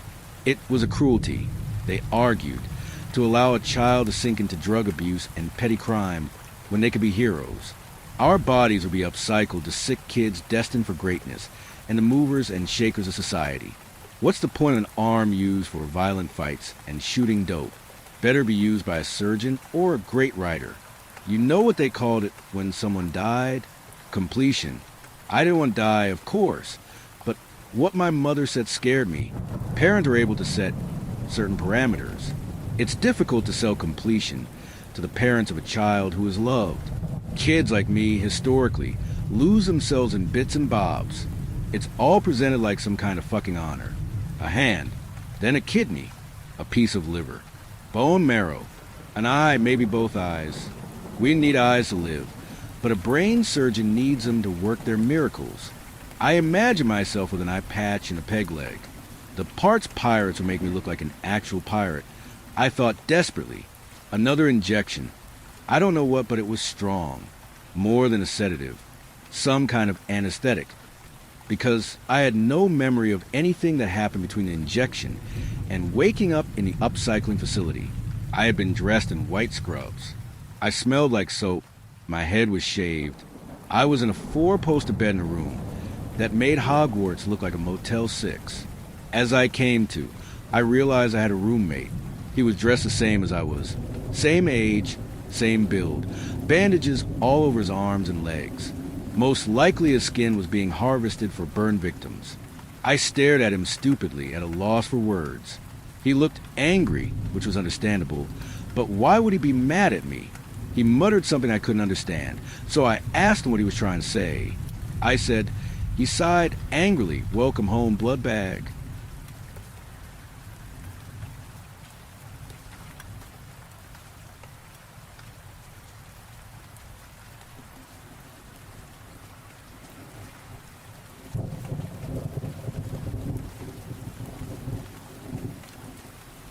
Story 5. I narrate horror stories on the internet, but this time the story came true. You don't know me, but perhaps you know my voice. I'm a narrator. Specifically, I narrate horror stories online. I scour the internet with a raven's eye, searching for gems buried amongst the thousands of short fiction stories posted at places like Nosleep and Night.sacred. It's a time-consuming task. Believe me, I've lost entire evenings descending deeper and deeper into a rabbit hole of the worst scenarios a human mind can imagine. There are more stories out there than a single person could read in a lifetime of lightless nights. I discard many, those that are too amateurish, too derivative, or that are churned out by AI. But if I keep searching, I am rewarded with something truly terrifying or thought-provoking or emotionally resonant, perhaps even all three. I read the story from start to finish. When I reach the end, a smile slowly creeps across my face. Yes, I think to myself, this is something I want to share with the world. I message the author, make sure they consent to me telling their tale. They often do, and at that point, I cease to be myself.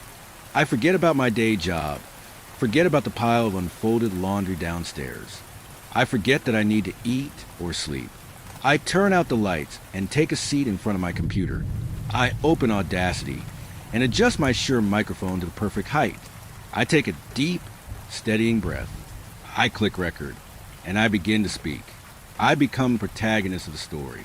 Who I really am no longer matters. I'm just some guy in the dark, or girl in the dark. It depends on the story. With only my voice, I bring the characters to life, leading them slowly down the path toward their inexorable doom. I pause, record a second take of an especially powerful line. My throat trembles with emotion as the account comes to its cathartic climax. I edit the recording together, add ambience to the mix to enhance the story's atmosphere. And then it goes online. All across the world, people listen.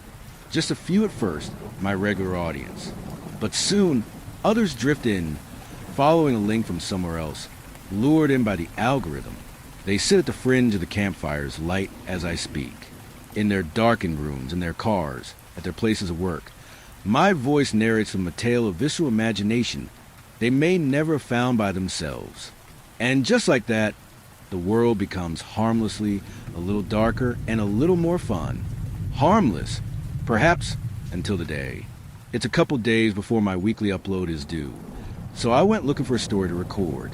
I poured myself a cup of black coffee, opened up tabs to the usual sites, and began my search.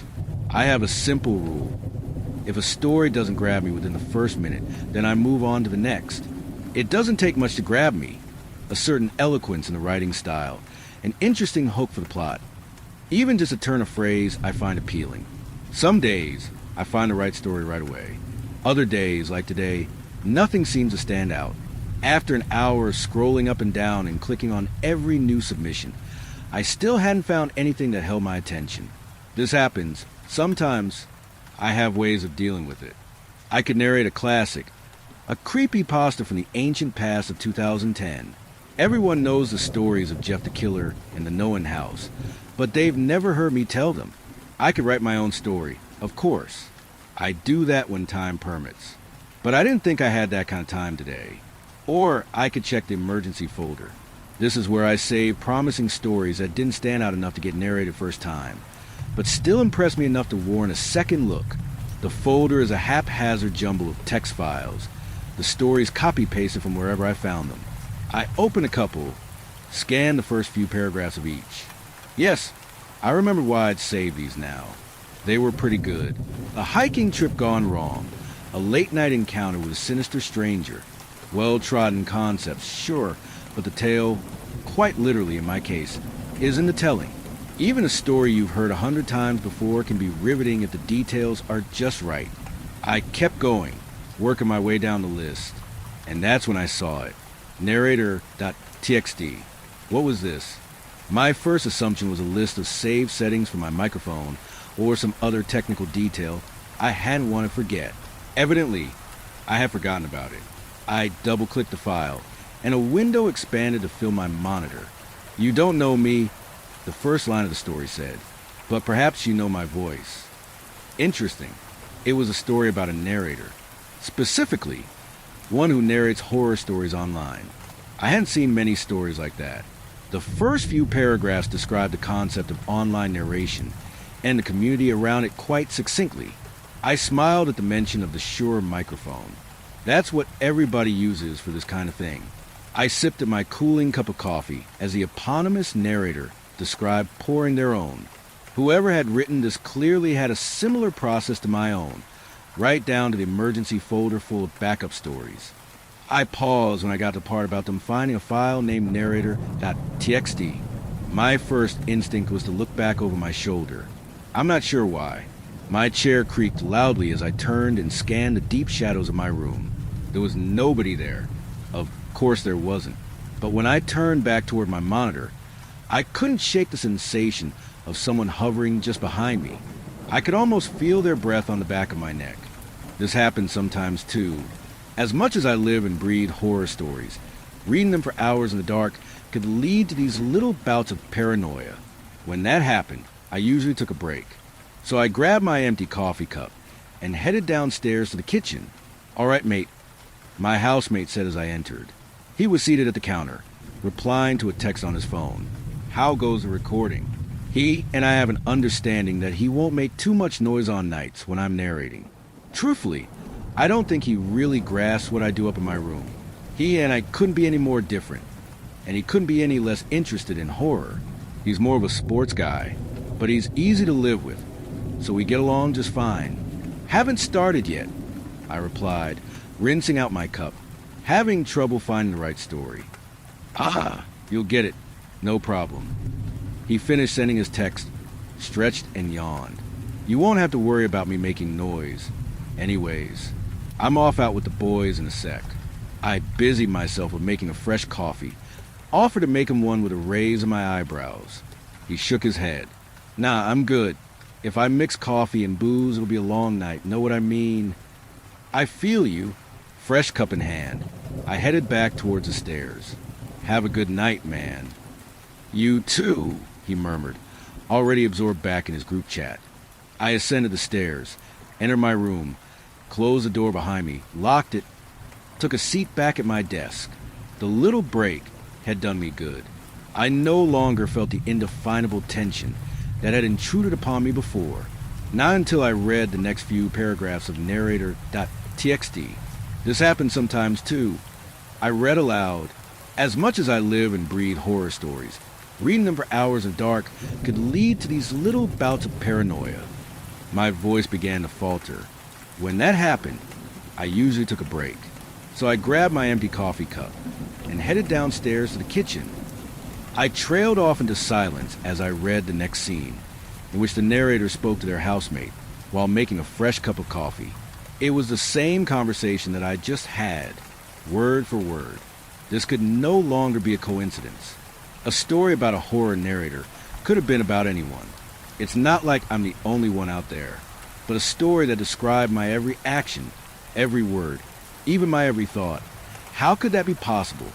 I rubbed my eyes and thought about it logically. Perhaps someone was pulling a prank on me. My housemate was the most obvious suspect, but he'd never read a horror story in his life, much less written one. And both of us respected the boundaries we'd set when we'd first started living together. We'd never entered each other's rooms without permission. I just couldn't see him doing this. So what did that leave? Had I written it myself and forgotten about it? Was it a draft of story I'd started and then abandoned, saved into the wrong folder? That seemed more plausible. But I really had no memory of doing anything like that. I had an idea. I checked the file's properties to see when it had been saved. Maybe I'd found it online 6 months ago, forgotten all about it, and was now subconsciously acting out the events of the story as a memory of it slowly resurfaced. Stranger things had happened. It had been created today. At 20:38, my eyes slowly traveled to the bottom right of my monitor, where the current time was displayed. It was 20:03. If my computer was to be believed, this file wouldn't even be created for another half hour. I took a swallow of my coffee. It was too hot, but it helped calm my nerves. There had to be a rational explanation for this. I looked back at the text file. There were several more pages of the story left to go. That tension settled across my shoulders again, cold and heavy as December snow. Two thoughts hit me like a pair of punches. one in the gut and one right between the eyes. First, what if this story actually was about me? And secondly, what if this story recounted something awful like my own death? What if just a scroll of my mouse wheel away, it described some psychopath charging into my room, burying an axe in the back of my skull, or a horrifying face manifesting in the darkness, its skeletal jaws distending to swallow me whole? If I read those words, would they come true? Ridiculous. It seemed ridiculous in that moment. It also seemed like something that could very conceivably happen. Seized by a sudden impulse, I scrolled down to the very end of the story. If I was about to die, then I needed to know right now. Otherwise, this tension would kill me. Skipping to the end of the story won't teach you anything. I read, "You have to become a part of it yourself." That was the final line. I felt like a novice chess player, hopelessly outmatched by a superior opponent. My every move predicted and turned against me. I scrolled back up, my eyes plucking out random sentences as I went. They looked like nothing that words could describe. They were coming towards the door. I unlocked the door.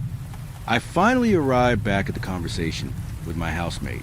Or rather, I arrived at the narrator's conversation with their housemate, which coincidentally resembled the conversation I had had with mine. Fine then, this story, whatever it was, wanted me to read it from start to finish. So that's exactly what I do. I read about the narrator wrestling with the concept of the story coming true. I read about them scrolling to the end of the story, only to find that final sentence waiting for them like a punchline. I read about them scrolling back up and reading about a narrator wrestling with the concept of the story coming true. I read about that narrator scrolling to the end of the story, only to find that final sentence waiting for them like a punchline. I saw something about a loud knock at the door and exhaled a sigh of relief. Without being conscious of it, I'd been holding my breath. But now that something was happening in the story that hadn't happened to me, it proved that the story was just that, a story, a fiction. Maybe I needed to drink less coffee at night. It was making me paranoid. There was a loud knock at the door. "Who's there?" I called, my voice cracking. There was no response. My eyes flicked back to the text of the story. The next few lines described the narrator calling, "Who's there?" and then flicking their eyes back to the text of the story, where they read about the narrator calling, "Who's there?" and flicking their eyes back to the text of the story. The next line described them opening the door to investigate. Stupid idea. Stupid idea. Hadn't this narrator ever seen a horror movie? What kind of genre fan were they? I got to my feet and cautiously approached the door. Stupid or not, there was no way I could go back to reading now.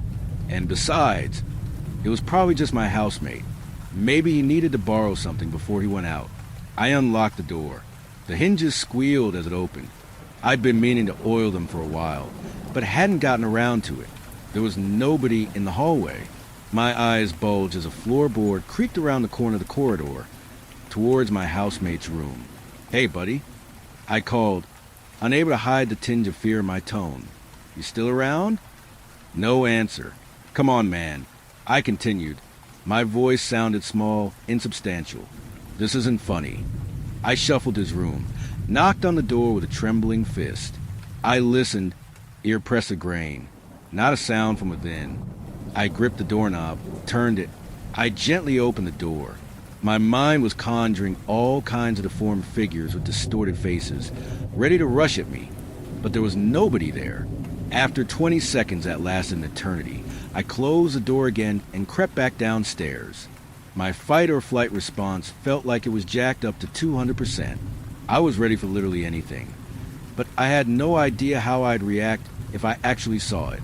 Would I run? Would I lash out? Or would I simply shut down from sheer terror? Reading these stories aloud every week was one thing. Being the main character of one was something else entirely. My housemate's shoes weren't in the foyer. He'd already left the house. Upstairs, I heard the slam of a closing door. I knew that if this were one of the stories I was narrating, I'd be internally screaming at the protagonist to get out of the house. Just go somewhere safe, you idiot. Somewhere public. Be smart. Use your head. But this actually was a horror story, wasn't it? It was all written down in a text file on my computer upstairs. The final line said that skipping to the end wouldn't teach me anything, that I had to become a part of it myself. It didn't matter if I ran away. It would just be delaying the inevitable. I could leave the house for hours, even days. But these kinds of stories never ended that way, with an easy escape. Sooner or later, I would have to come back and finish it. I would have to accept whatever fate was written there. My feet felt like they were encased in concrete as I climbed the stairs, as did my heart. My bedroom door was closed. I knew for a fact I hadn't closed it. I tentatively tried the handle. It wouldn't turn. Whoever was in there had locked the door. I don't know why, but I knocked, loudly. My fist was a lead weight strapped to the end of my arm. It felt like it belonged to somebody else. "Who's there?" came a muffled cry from inside. I was too shocked to respond. It was my own voice. It sounded just like it did in my recordings, cracking with emotion as it read the final few lines of the story. I heard footsteps approaching the door. Fear gripped my throat like a leather-gloved hand. I was convinced that behind that door, just a few inches away, was another me, and I knew that if we made eye contact, even for a second, we'd both lose our minds. This wasn't supposed to be happening. The other me was unlocking the door. The hinges squealed as it started to open. As quickly as I could, I ducked around the corner of the corridor, cursing the creak of a floorboard as I did. I opened the door of my housemate's room and slid inside, closing it silently behind me. "Hey, buddy," I heard from the hallway. "You still around?" It was my own voice again. It sounded small and substantial. "Come on, man. This isn't funny." They were coming towards the door.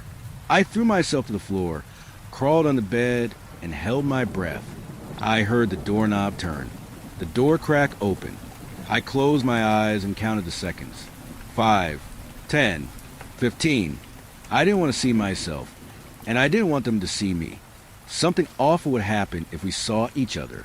I didn't know how I knew that or what it would be, but I knew it was true. In many ways, that moment lasted forever. It had no beginning or end. Finally, the door closed again, and I heard footsteps descending the stairs. When I was sure they were gone, I darted back to my own room, slammed the door, locked it again. On my monitor, waiting for me, was narrated.txt. My eyes felt huge and white in the darkened room as I took a seat and continued to read. I didn't have much time. The other me would be back any minute now. I read about the narrator searching their housemate's room, going downstairs, returning upstairs to find their door locked, knocking on the door. My eyes flicked past paragraphs of text describing an endless loop of narrators chasing each other around an empty house. I read about the narrator returning to their computer, their eyes huge and white in the darkened room as they took a seat and continued to read. Several words from the next paragraph caught my eye before I had any context for them. Blood, scream, death. The words came at me like bullets fired from point-blank range, thudding into my skull. I reeled back from them, my chair skidding across the bedroom floor. My breath burst from my lungs like startled birds exploding out of a tree. It took intense concentration just to control my hands. I gripped the mouse so hard I heard the plastic casing creak. I closed narrator TXT and deleted it. The mouse clicks echoed in the silent room. I even emptied the recycle bin. I waited for something to happen, but nothing did. It was over now, right? I couldn't be trapped in a horror story if the story no longer existed. If this were one of the hundreds of stories I'd narrated, this would be the part where, after a moment of false hope, everything got real bad. Silence filled my room, spreading and thickening like smoke. I screamed as the knock at the door began again, louder this time. This wasn't a knock for attention. This was a fist pounding against the wood. This was the sound of someone trying to break through. A violent, incessant sound. How could this be happening? The story didn't even exist anymore. I deleted it myself, before I'd even finished reading it. And then I remembered, skipping to the end of the story won't teach you anything. You have to become a part of it yourself. I looked at the clock. It was 2010. There was just enough time. I opened up a text editor and began to type. "You don't know me," I wrote, "but perhaps you know my voice." The words flowed out of me from memory. I typed out the story just as I remembered it. The process of finding and narrating horror stories. The discovery of narrated.txt in my emergency folder. The conversation with my housemate. Skipping to the end of the story. Skipping back. Hearing a knock at the door. Knocking on that same door myself. The words blood and scream and death. And then I began to write new words. Words I hadn't already seen.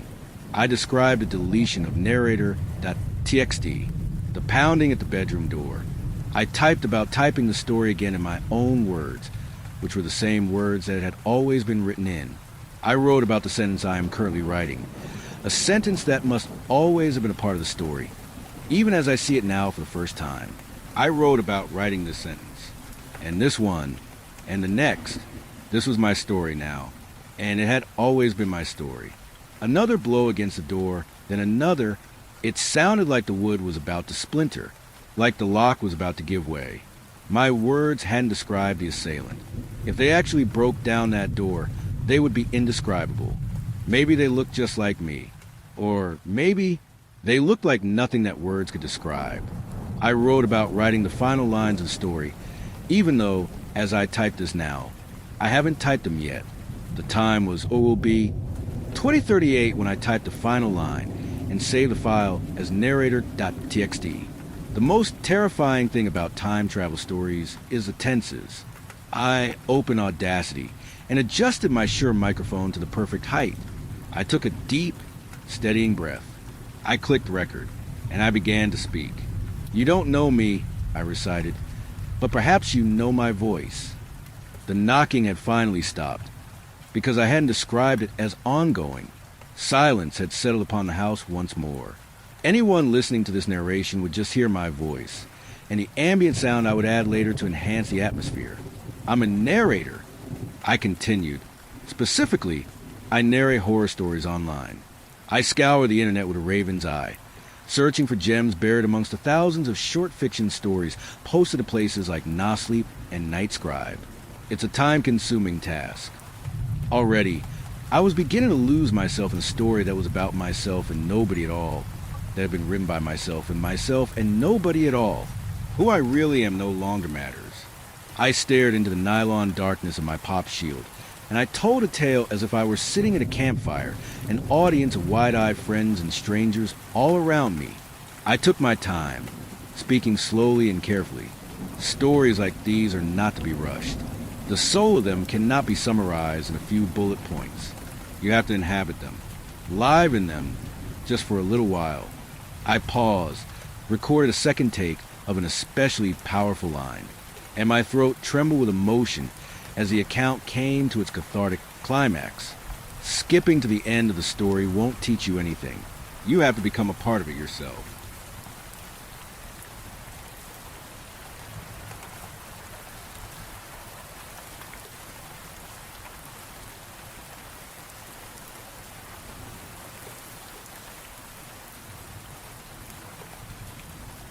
Story 6. I knew they might catch my scent if I left the cabin to look for food, but enough hungry days make death seem palatable. I sat up in my sleeping bag, my back stiff. When you're hungry, truly hungry, you find yourself sleeping a lot. It's the most energy-efficient way to spend time. The sun coming in through the window was hitting my face, its warmth welcome, but the new day bringing little hope. I'd been driving up and down the mountain roads, breaking into any houses I could find for food, trying to siphon gas from cars. If a house had broken down doors or smashed windows, I wouldn't go in. It was too risky that one had been there, that it might be sleeping in a dark closet or basement. Montana had been one of the last states functioning. The combination of isolation, cold, and per capita gun ownership accounted for that. There were still radio broadcasts, but less of them, and usually just repeating on loops. I knew things were bad because I heard less and less gunshots, and more the terrible, high-pitched howls. Today, I was walking. My prospects were grim, and I promised to leave at least one bullet in my .44, no matter what. The car was running on fumes, and I told myself I would need it if they found the cabin. That way I would have a shot at escape. Where the bridge crossed the creek, light hit the rushing water. For a brief moment, the yellow morning sun on the pines and birds singing made me forget my stomach. I tried to enjoy each day as much as I could, but it was becoming harder and harder. The house was large, fairly old. I'd seen it across the valley, but hadn't found a road to it. Since I was walking, I could just scramble my way up the hillside. I filtered cold water from the creek, which cramped my empty stomach, and began to work my way up a slippery forest slope of pine needles, rocks, and shrubs. I broke a basement window and undid the deadbolt. There was no alarm and no signs of entry. I went straight for the kitchen, for the pantry. It was the most beautiful thing I'd ever seen. Cans of soup, bags of rice jerky. I popped the lid off of a beef stew can and began furiously eating, nearly choking myself. After a few bites, I paused to avoid throwing up. Immediately, I started making a pile on the floor of everything I would take, planning multiple trips. But what if that wasn't necessary? After eating, I looked around the house. It had a rustic, live-in feel that suggested an older couple. I found a picture by the couch that seemed to be them. They looked happy. I went upstairs, checking the bedrooms. This house was untouched, miraculous. Not one in 50 looked like this, and I'd gotten warning shots over my head on most of those. It wasn't until I went to the next room that I knew. There was a closet between the master bedroom and its bathroom. All of the clothes were pulled hastily off of the hangers, and I could see bits of sleeve and blankets poking out under the bathroom door, wedged there. They didn't like light. If I wasn't starving to death, I would have just left. As it was, I tiptoed down the stairs, praying that each one wouldn't creak.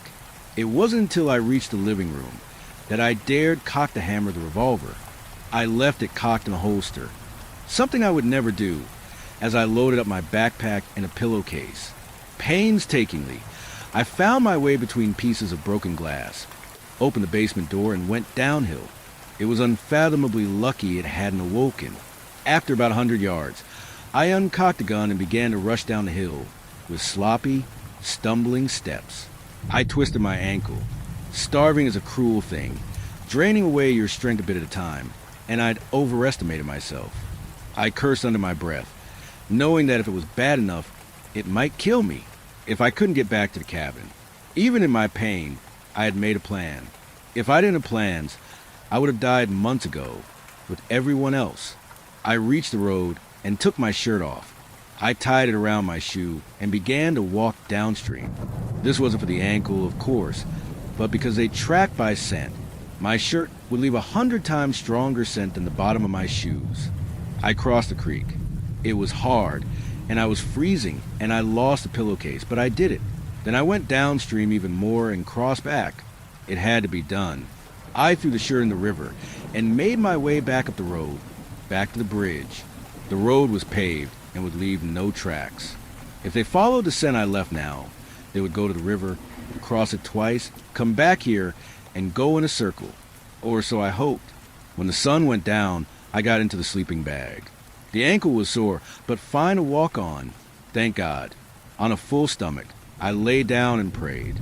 My eyes jarred open in the darkness. Gunshots. One, then more, then high, screeching howls. Nearby, I had no idea other people were close. Had I known, I would have tried to warn them. I'd slept in my clothes, boots and all. I grabbed the backpack, the lamp, and the sleeping bag, and was in my car in 15 seconds. I floored up the dirt road, drifting around turns as fast as I could without crashing. The headlights in front of me came as a shock, something I hadn't seen in weeks. A truck was turning onto this road. Just in front of me, they were chasing it. I could see at least 3 of them, running impossibly fast. One slamming into the side of the cab as the truck navigated the sharp turn, breaking a window and reaching its arm into back seat, holding on as its legs now dragged on the ground, clawing at the people inside. A bright flash illuminated the horrid face, or what was left of it, the shotgun blast dislodging from the car to roll on the ground. By the time I passed it, it was already getting back up. I had to hit the brakes when the truck cut in front of me, and now the other 2 were right on my rear bumper, beating at the window, grasping fingers slamming the glass. They were strong, but couldn't get enough force to break the window while running at a full sprint. I finally pulled ahead, checking the speedometer. They ran 25 miles per hour, uphill. watching the monstrosities fade into lines of trees in my rear view, listening to the unsatisfied howls. I could only feel one thing: hope. I'd found other people. I'd been alone for 3 weeks now, and it had been a desperate 3 weeks. The truck was going faster than me, but I could just barely make out their taillights. There was a chance they would slow down once it was safer. Talk to me. That hope was such a brief feeling. The engine stuttered, then died. I tried to start it, but it only cranked. There was no gas. I got out and began to run. I can't say why. As soon as the door opened, I heard the howls getting closer. I cannot run 25 miles per hour, uphill. My lungs were on fire. I pushed with everything I had, yet somehow each stride was getting a little shorter, every breath a little faster, and the horrible howling behind me louder. Instinct yelled to go faster, to run for my life, to stay away from that high, shrill noise. Logic told me the hard truth. They were catching up. The headlights were still on. My car sitting useless with no gas. I didn't look back. I dared not. And there was no need to, as their shadows danced across the trees to either side of the road, magnified into horrific proportions. Once those shadows were the height of mine, I would be dead. I had to think. I had to. It was the only way to get out of this. The revolver in my sweaty hand had 6 shots, and I saw 3 sprinting shadows. If I could put a bullet into a leg on each of them, it might slow them down enough I could run. It was long odds. I wasn't a bad shot, but as any marksman knows, there are things that can make you less accurate. High heart rate is probably the number one. Flipping around, I tried to get into a steady stance. My hands shook and my breath was ragged. My heart dropped when I saw them. Dust flew with each footfall, their arms pumping furiously. They were completely naked, having torn off whatever clothes were on them long ago, even silhouetted by the headlights. I could see their mouths wide open, always open, unmoving even when they let out shrill cries. In a moment, I would have to pull the trigger and seal my fate. They ran closer and closer, eyes glinting with a red light, but their eyes didn't glow. 3 weeks ago, I'd seen one break through a door into a pitch-black room as I cowered not 10 feet away. And there was no red then. Looking over my shoulder, the truck was barreling toward me in reverse, faster than I'd ever seen someone back up a truck. It was swerving around a turn, tail lights bright red. It was time for a new plan. I took a shot at the first one, aiming for the middle of its chest. Almost nothing would kill them, but they still only weighed the same as a human. The .44 hollow point hit its shoulder. It spun 180 degrees before smashing into ground, sliding in the dirt and kicking up a dust cloud, running toward the red lights. I took a glance over my shoulder. The other 2 emerged from the dust, vortices of it twisting behind them. They were right on top of me, close enough that I wouldn't even have time to aim. Hit the deck! A woman screamed. Head out of the window. I threw myself straight at the ground and closed my eyes. The roar of the truck's exhaust was loud as it passed inches over my head, but was nothing compared to the violent sound of bending metal as the 2 runners slammed straight into the tailgate at full speed. Get in. The truck had passed all the way over me, so I scrambled to my feet. I jumped into an open door. The tires kicked up dirt as we sped up the hill, and felt like I was in shock, unable to comprehend what was happening. You okay? A man asked. He was driving. Yeah, thank you. Thank you. A woman in the passenger seat held a shotgun. She was looking me over, seeing if they'd gotten to me. You can check me once we're down the road a bit. I won't take any offense, I said. Then I threw up on the floor. My heart was still pounding, beating so hard I could feel it through every inch of my aching head. The gun shook in my hands, so I just put on the seat next to me. It was then that I noticed a boy sitting on the other side of the back seat, holding perfectly still. He looked maybe 10 years old. Sorry for barfing, I said. That's all right. We're just glad you're alive. The woman said. We made introductions. The man's name was Luke, the woman Sherry, and the boy Matt. I told them my name. You with anyone, Anthony? Still breathing hard, I struggled to choke out an answer. No. I began sobbing. When I awoke, the truck was stopping. There was a glimmer of dawn in the east, a faint blue where the stars were fading. It looked like I was going to survive the night. I checked the seat for my gun, but it was gone. Sherry saw me and handed it back. Didn't want it loose back there. She said, in hardly more than a whisper, "I can't thank you enough for your help. I haven't seen anyone else in 3 weeks now." Oh, there's still a few of us around. Sherry said, it was nighttime, so we used hushed voices. Anyone still alive knew that by now. A faint howl echoed down the valley from somewhere distant. I took a deep breath and released it. That had to be over a mile away. Their calls traveled so far. We're safe enough here. Those things don't smell cars nearly as well as people on foot. This is a Forest Service road. There's no houses or anything on it for them to stay in. I'm going to try and get some sleep. You should try to do the same. This is the best I've got for a pillow. Luke handed me a rolled-up winter jacket, which I gratefully accepted. I took the floor mat out and cleaned it the best I could before finding a patch of pine needles a little ways from the truck. We slept an hour or so before the sun woke us up. Sherry gave me a granola bar and some water. Matt had a pair of binoculars and sat on the roof of the truck looking at birds. He was far enough away not to hear our conversation. "Well, Anthony, I'm glad you're alive," Sherry sighed, running her hand through her hair. "But this is the last of our food. There's a place we can go to trade, but we don't have much. Guns and ammo sell fine, but we need what we've got. I've got a pack full of food in my car. Good stuff, rice jerky. How much gas have you got?" "Maybe 100 miles. I've only got that much because I'm careful with it, though. Your car is about 6 miles back. We can walk that, then drive to the outpost."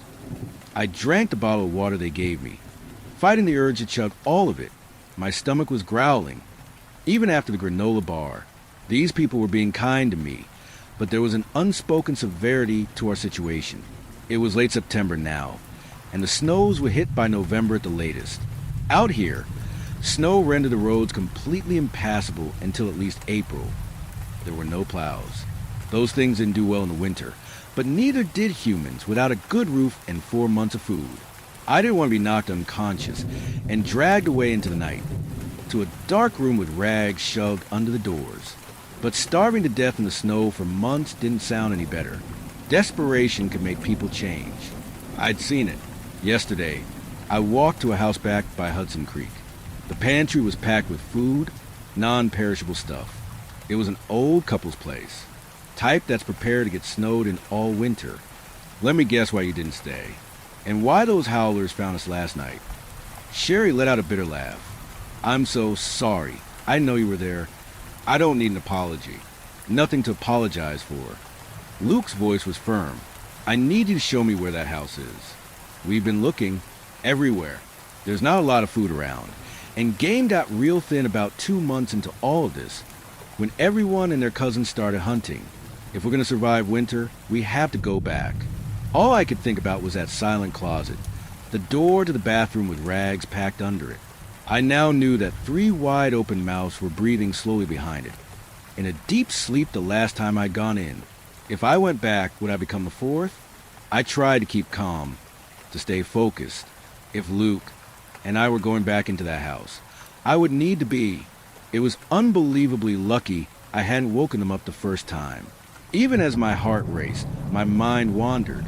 I'd driven these roads before all of this happened. We were only a few miles out of town, on what used to be a beautiful stretch of mountains that were perfect for hiking and camping. The first time I'd been out here looked just like this. Early fall, with the aspens high up on the slopes shimmering yellow, the creeks flowing crystal clear. I'd moved up here with her, so she could get her PhD, and it was one of our first hikes. There were so many good memories, all pushed away by one terrible one. Memories are a strange thing. You never know how accurate they are. When the howls rang out in the night, did I really know they were coming for us? Or did I remember it that way? Because that's what happened. Was it only seconds later that the windows smashed inwards and bare footsteps thudded violently on the floorboards and up the stairs? Or had we lain there paralyzed with fear for longer than we thought? In the end, I suppose none of those details mattered. I was pushing the screen out of the window when they broke down the door. Natalia grabbed the hunting rifle next to bed and managed to get a shot off as they came through the door, the flash illuminating the darkroom and painting a wet spot on the white door. One of them got to her, rushing forward with his gaping mouth, clubbing her temple with the bottom of his closed fist and sending her body to the floor limp. The other had come to the door right after and tackled me. I know the howlers were in the room less than 5 seconds, because I couldn't get a shot off before I was thrown out the window. The woman on top of me wide-eyed and unflinching as we fell onto the first floor roof. The last I saw of Natalia. That thing had grabbed her by the ankles and was dragging her back toward the door. The rest was a blur. The deafening blast as I put the revolver's barrel up to the side of her head and pulled the trigger, rolling her body off of me as the thin, white, filament-like worms already began to span the gunshot wound, stemming the flow of blood. Getting into the car, turning the key with shaking hands, as she clumsily tried to crawl toward me on hands and knees. They usually wouldn't die, but if you hit them in the head, it took a while for their motor skills to come back. We got to my car, sitting in the middle of the road with no gas. Luke popped the hood to get the battery as I gathered my pack full of food and anything else useful from inside. All of that was done in a minute or two, and we continued through the forest, past the cabin I'd slept in for the 3 weeks after Natalia was taken. For a moment, I wondered if this was a life worth living, if it would be better to put a bullet through my head while it would still be effective. Realistically, I was just starving the woods, waiting for winter, knowing the woman I loved more than anything in the world was now full of worms and howled at night. Looking at Luke, I figured I would at least do this for him, for his family. I could still help them. Do you really think those things came from space on some rock? Or do you think they came from a lab in China? Luke asked. I laughed. I don't know that it really matters now, I said, but my wife had a bunch of biologist friends at MSU. They were pretty convinced it was from space. They said there's no way people could make an organism like that. He looked at the ring on my finger. Feel free to ignore this question. I know it's not polite. What happened to your wife? No, it's fine. They grabbed her about 3 weeks ago, 24 days ago. If you hit the main road and go a half mile towards town, I could show you the house we were staying in. I'm sorry. I have nightmares every night that they take Sherry and Matt. We discussed it, and Sherry was staying with Matt in a relatively safe part of the woods. They were close enough to that outpost to walk. I figured I'd give Luke the details, since any information about the howlers might help down the line. I heard them outside, howling. They broke through a window and came straight for us. I swear they knew where we were. Whole thing took 10 seconds, I think. I saw one dragging her away. Natalia, that's her name. Jesus, I'm so sorry. Let's just keep focused on today. I came in through the basement. The door down there should still be unlocked. I went over everything about the house. Where the food was, how much there was, how if you went upstairs there was a bedroom on the left, and then there was a closet with a door to the master bathroom. I told him about the rags packed into every crack, to keep light out. Hopefully those rags keep some sound out too. He said. Luke knew the area better than I did, and found the actual road to the driveway, so that we wouldn't have to scramble up the hill like I had. Not 200 yards from the house. There was a car with the windows broken in and blood on the seat. Had I seen that, I never would have gone in. Passing the driveway, Luke began to back up toward the house. It was downhill, so he killed the engine to make less noise, putting it in neutral and cranking the wheel hard. We didn't want to wake the howlers up, but we didn't want the car to be any farther away than it had to if we did. It was shocking how peaceful the cabin looked, with a quiet forest all around and the creek running beneath. Light blue clapboard siding, with the window and door frames white. No cars on the road, only birds singing. I saw a Stellar's jay happily squawking on a branch across the lawn. My hands shook as I opened the basement door, still unlocked. Carefully, we stepped over the broken glass there, going into the basement. Each stair up to the main floor was painful, waiting to see which ones creaked under my foot. One made a louder squeak than the others. Luke and I froze, my pistol ready in my hands, a shotgun in his. I imagined the door upstairs being thrown open, the bare feet barreling down the hallway toward us. But nothing happened. There was more light in the kitchen, with windows on 2 sides showing cloudy mountaintops and dark green forest. Most of the food was still piled in the middle of the floor, where I had left it.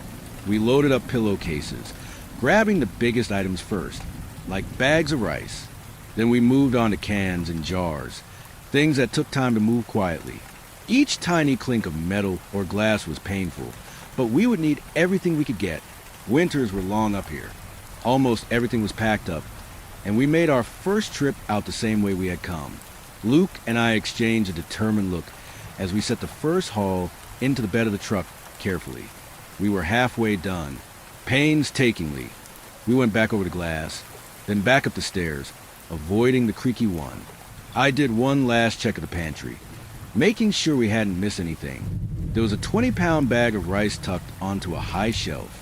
I didn't know how I could have missed it, but a smile came across my face, and Luke nodded with appreciation. That was the single best score in the whole pantry, and I began to carefully shift it down.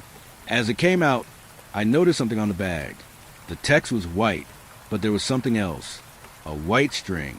From the next cupboard, a loud, rattling noise made me jump. It was the worst sound I'd ever heard, like a jar full of cutlery was being dumped onto glass plates. With the bag of rice now in my hands, I could see the string around it going into the adjacent cupboard. It was a sound trap. A door slammed open upstairs. A bathroom door. Urgent howls pierced our ears, deafening. From inside the house, high-pitched and unearthly, Luke and I grabbed the food and ran. We took the flight to the basement 3 or 4 stairs at a time, sprinting across the broken glass with hands full, emerging into daylight. We threw the bags into the bed of the truck, leaping into the doors we had left open. Before Luke could turn the key, I heard the faint ring of broken glass as bare feet darted across it. Then there was a howl, close. It sounded pained, perhaps from the sun. The moment the engine turned, Luke had it in drive with the tires kicking up dirt. But not soon enough. A fist punched through his window.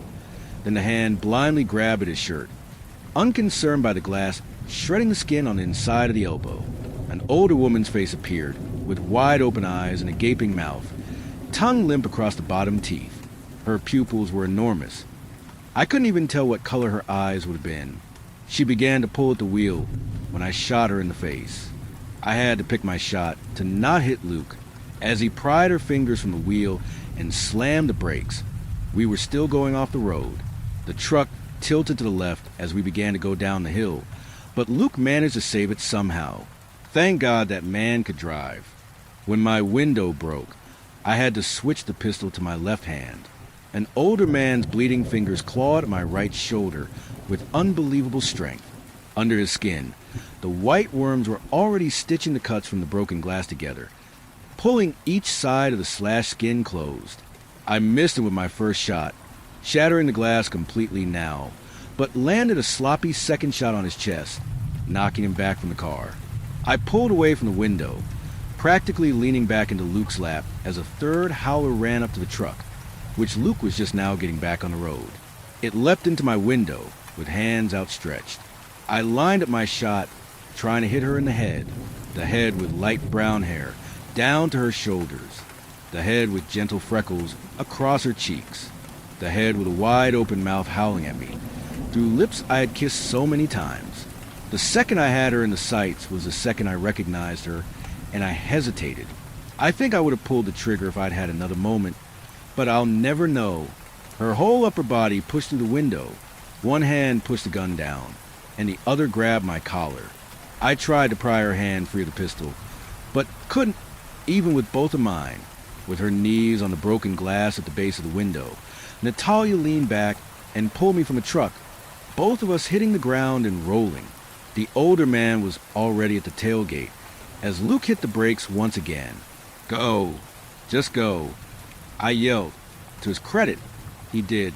Dirt flung up from the tires, and he swerved sharply, the side of the truck hitting the old man and pushing him tumbling down the hill. I watched Luke's escape with more interest than my own. When a fist smashed my head into the ground, I lost any ability to care. The second hit was a blur. My eyes opened to a splitting headache, then a horrible stench of death. Something was sticking up out of the bathtub. A deer hoof. It was dark in the room, but faint light came in under the door. The rags lay in disarray on the tile floor next to me. I guess whatever they were going to do, they were doing it in a hurry. I was on my back, the old man over me. His eyes were wide, his mouth open. Trails of thick drool dripped into his coarse beard, and I thought I could make out something squirming among the white hairs. With one hand, he pressed on my cheeks, thumb on one side, fingers on the other. He was trying to open my mouth. I resisted, thrashing from side to side, but his grip was iron. The metallic taste of blood began to fill my mouth as my cheeks were pressed into my teeth with excruciating pressure, and it felt as if my teeth themselves might give way. My mouth opened, against my will, held in place by a middle finger and thumb that would have touched if my lacerated cheeks weren't between them. The man began to cough, and thick trails of drool stretched down toward my mouth. I screamed, consumed with fear. In the dim light, a hand touched his shoulder gently. His head turned, then lifted away from mine. He straightened up, leaving his hand in place. Where his face had been, another leaned in from the side. Drool still dripped from the gaping mouth, viscous and vaguely undulating. I didn't want this, but at least it was her. They'd set the soundtrack for me. The old man stopped to let her infect me. They clearly had some intelligence, some social interaction. Maybe, in some way, I could still be with her. I told myself that as the first trail of saliva hit my lips, and I felt something begin to slither down my throat.